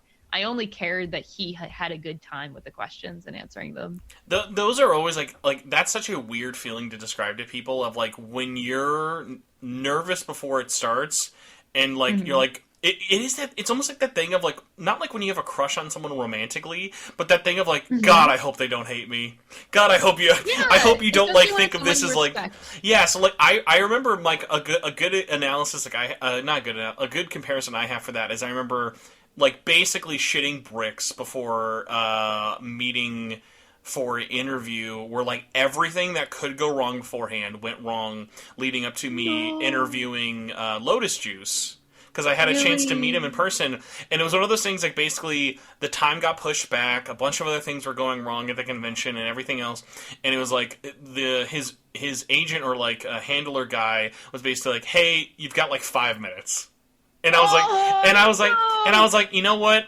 Because I was like, listen, I'll talk to you for 5 minutes. 5 minutes would even be fine. Like I was like, anytime we can talk and like we can record it, not a big deal at all. And we clicked like so well during it. Like I think we did it for like almost like an hour of us just like chatting. Like we like went long, and it was one of those moments of like because like I remember like we had because I asked him like after a couple minutes, and it was like, hey, sorry, do we got to go? Because it was clearly the last interview was really bad. Like it was really bad, really bad questions. Because he was basically telling me he was like, hey, because it was that thing of like, hey, I appreciate the questions you're asking because it's not like what's it like to rap in Persona? Like what is it like to burn your bread? Like really tell me those kind of questions. And so it was like talking about other things he'd worked on, other things like he normally don't like talk about, and like even like having a crazy moment during it where I forget what brought it up, but the topic of like working on other albums and stuff and like different like collabs people don't know about, like he was like, oh yeah, I recorded like a custom song for the director of the Corpse Party series. And, like, I've never released it because it was just for his birthday, but here, let's play a little bit of it on my phone right now. And I was like, I was like, yeah, like, little stuff like that where it's like, oh, yeah, like, that's really nice. Because, like, you don't ever want it to just feel like you're playing 20 questions with someone. Because, like, that's all they're doing all day with everyone else. Yeah, exactly. I didn't want to be that. Was there any, like, one moment once it was done where you're like, oh, I should have done that? Or, oh, I should have asked for that? Actually, no. I walked away feeling really satisfied. I could have asked more questions, honestly, but I don't regret any bit of it. Like I like that I walked away feeling satisfied with like the response and the amount of questions I had, and with how it went in general. So yeah, only positive thoughts walking away from it. You know what went well when your thumbnail picture? He's not giving you the hover hand. That's how you know it would have been awkward if he didn't. Yeah, I did, like, damn, he gave a good hug, too. Like, it was a tight squeeze. Like, it was not shy. Like, yeah, hand hovering over the shoulder. Like, no, he's very I'm now imagining the alternate thumbnail is you guys doing the heart with the peace sign. Or the thumbs up next to each other. He would have done it. He was so down-to-earth and playful kind of guy. Like, he's a wild one. He would have done anything. That's too funny. It's so funny. With your, where was the Lotus Juice interview that you did? That was his first U.S. appearance or like ever public one. So this was TaioCon. It wasn't his first appearance, but it was his first. Like I was able to actually nail him down for an interview. So his first appearance in the U.S. performing was 2015, and that was after PQ, and they got the entire lyric, like basically all the vocalists from Persona Q soundtrack came out and sang songs live. Which, by the way, that at a small convention, awesome. That's a big deal. Damn. Yeah, I have like very terrible quality videos of it, but it is all up on like the channel and stuff where I've like having that like being played was really, really cool. But yeah, so the year after that, it was this Arizona convention called TaioCon. It's that thing again, like I said, like medium to small size convention, but just get a handful of like really cool guests and stuff. Very good vibes. That's awesome. Yeah, I love that. So that was his first like Western appearance, because like same with me with the director, that was his first time in the West as well. And I can only imagine on their end like how different and weird that's got to be. Like, dang, dude, with your experience of catching him in that first Western appearance. Well, it's especially funny because a lot of them hadn't performed in the U.S. besides Lotus Juice, because Lotus Juice was like he was born in New Jersey, but like the rest of them are all like from Japan. Like they're used to playing fucking Peace Super Bomb live, like thousands of people there, and now you're like in a like little anime convention room with a couple hundred people like screaming their hearts out. So like it was very funny of like clearly kind of seeing that like, oh hey, this is interesting to kind of get and stuff. And yeah, I remember talking to the guy in charge of like getting them on there, and I remember being like, because even at the time we knew it was a big deal. That was like, we're never going to get all three of them performing in the West again, and the only time we had all three of them was 2015. So that was the kind of crazy part about it, was like, yeah, they've never performed outside of Japan together. It was only that one time in this weird small convention. Oh, they need to do it again. I mean, imagine, okay, like, burn all the Anime Expo stuff they did down last year. Imagine if they just announced, hey, we're going to do like a early 2023 Persona Super Live, but it's in the West. People would freak out. Yeah. I would love that. We all would love that. Oh my god. But you know what people love more than Persona Super Live? Getting sleep and finishing this podcast. Crystal, I don't know why that's right. Somehow I've dragged you through 2.5 hours of listening to me, so I apologize for keeping you so long. Oh my god, no. It's been a pleasure. I lost track of time, so that's a good thing. But before we kind of wrap up and everything, where do you want people to find you? Where can they get all the Crystal goodness in their life? Well, you can find me anywhere on the internet. I'm just kidding. Pretty much anywhere with the Crystal. So, like, I'm on TikTok, I'm on Reddit, I'm on Discord, and I'm on Twitter and Instagram. Is the Crystal Tumblr up yet? No. I don't think it will be. But on Twitch and on YouTube, everywhere is Crystal, except for Instagram's the odd one where it's Crystal. But yeah, you can find me anywhere. I play video games. And I love Atlus and a lot of other games as well, as we talked about. But yeah, thank you for having me. It's been a pleasure. Yeah, really appreciate it. It was awesome getting to talk to you. By the way, I just noticed your streams archive channel. Who does the thumbnail art on those? My channel artist, her name is Lena, a linear Ka on Twitter. And she does an amazing job. They're popping. I saw the SMT5 one for Sheva, and I was like, oh, that's a cool special one to do for the finale. And I'm like looking at it, I'm like, oh no, there's a bunch of them. Yeah, I try to get I get art for every playthrough, every game that I play. Also, now speaking of banners, the Crystal Stream's banner. Now that's a good one. The dragon costume with the. Does it just say soon? Is it supposed to say coming soon, or is it just soon? Oh, that was whenever I first started streaming. That was my starting soon stream. That's awesome. So it's so on YouTube on YouTube it just shows you fire breathing dragon soon. With the word soon. I actually didn't even realize that. I thought it was just the picture and not the starting soon screen that I made. Oh my god! It's even better. Please don't change it, because it's just you burning down a forest with the words ominously saying soon next to it. Wait, but do you know the cosplay I'm doing? Okay. I'll feel bad when you say it, I'm sure. Hold on, let me see if I can pull up the full one. Oh yeah, okay, yeah, no. I do know it now. Trogdor. Gotcha. So, yeah, I made a Trogdor Kigurumi back in university. That was like 8 years ago, and you might be the only one who's ever made a Homestar Runner Kigurumi, but that's even more special then. Yeah, so my friend photoshopped the fire into it for me, and I was like, this is the best picture I will ever make in my entire life. That's So yeah, awesome. when I started streaming and being a cosplay streamer at first I needed a starting soon screen, so I just did that and with really jank paint letters. I mean, like, that's like when you look at like the jank stuff. At least like for me, I don't look at it and like cringe. Like the cringe like is almost replaced with like nostalgia like goggles. I'm like, oh, that was fun.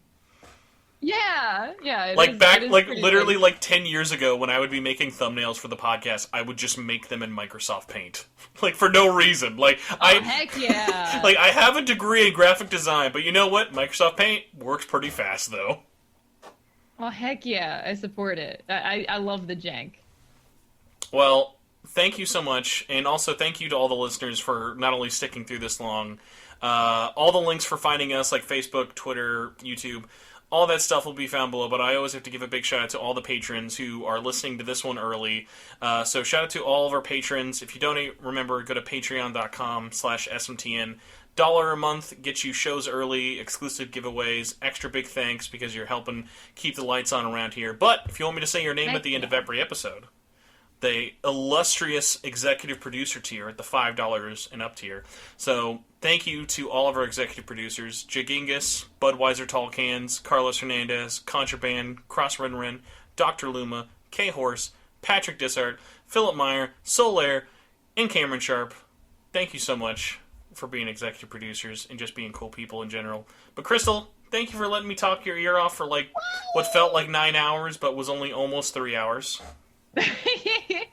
It's been nothing but a pleasure. Thank you so much. And patrons are the best. Heck yeah. Oh yeah, because you have your own Patreon. Well, yeah, you're one of the rare other people. So what's the Wait, cross Patreon no, crossover? I didn't want to plug mine. You're supposed to. In Shout fact, out to your patrons. you're supposed to then be mad if like you don't get new ones, and they No. specifically say Oh, I'm now I only feel awful. I'm only a patron because of the SMTN episode. I'm sorry I wasn't before, and then please forgive me, Crystal. No. Oh my god, no. But anyway, yes, I'm on Patreon, but thank you, SMT Network patrons. Yeah, you guys are the best. All right, well, we're going to say goodbye, end the show, end everyone's suffering. We'll see you next week, where hopefully we'll have a full 9-hour-long review report about how that run button was in Soul Hackers 2. I am, no joke, as soon as we're done here, I'm editing the show, putting it up on Patreon, and then I'm streaming that fucking patch that no one cares about. Heck yeah. You can be the sole stand for it. Oh, it'll be like, oh, dude, check it out, Soul Hackers has someone streaming on Twitch finally. Oh, this has got like 5 people. All right, well, hey, good for him. Dang, go get him. Go get him. Goodbye, everybody. Thanks so much for listening. We'll see you later. Ooh!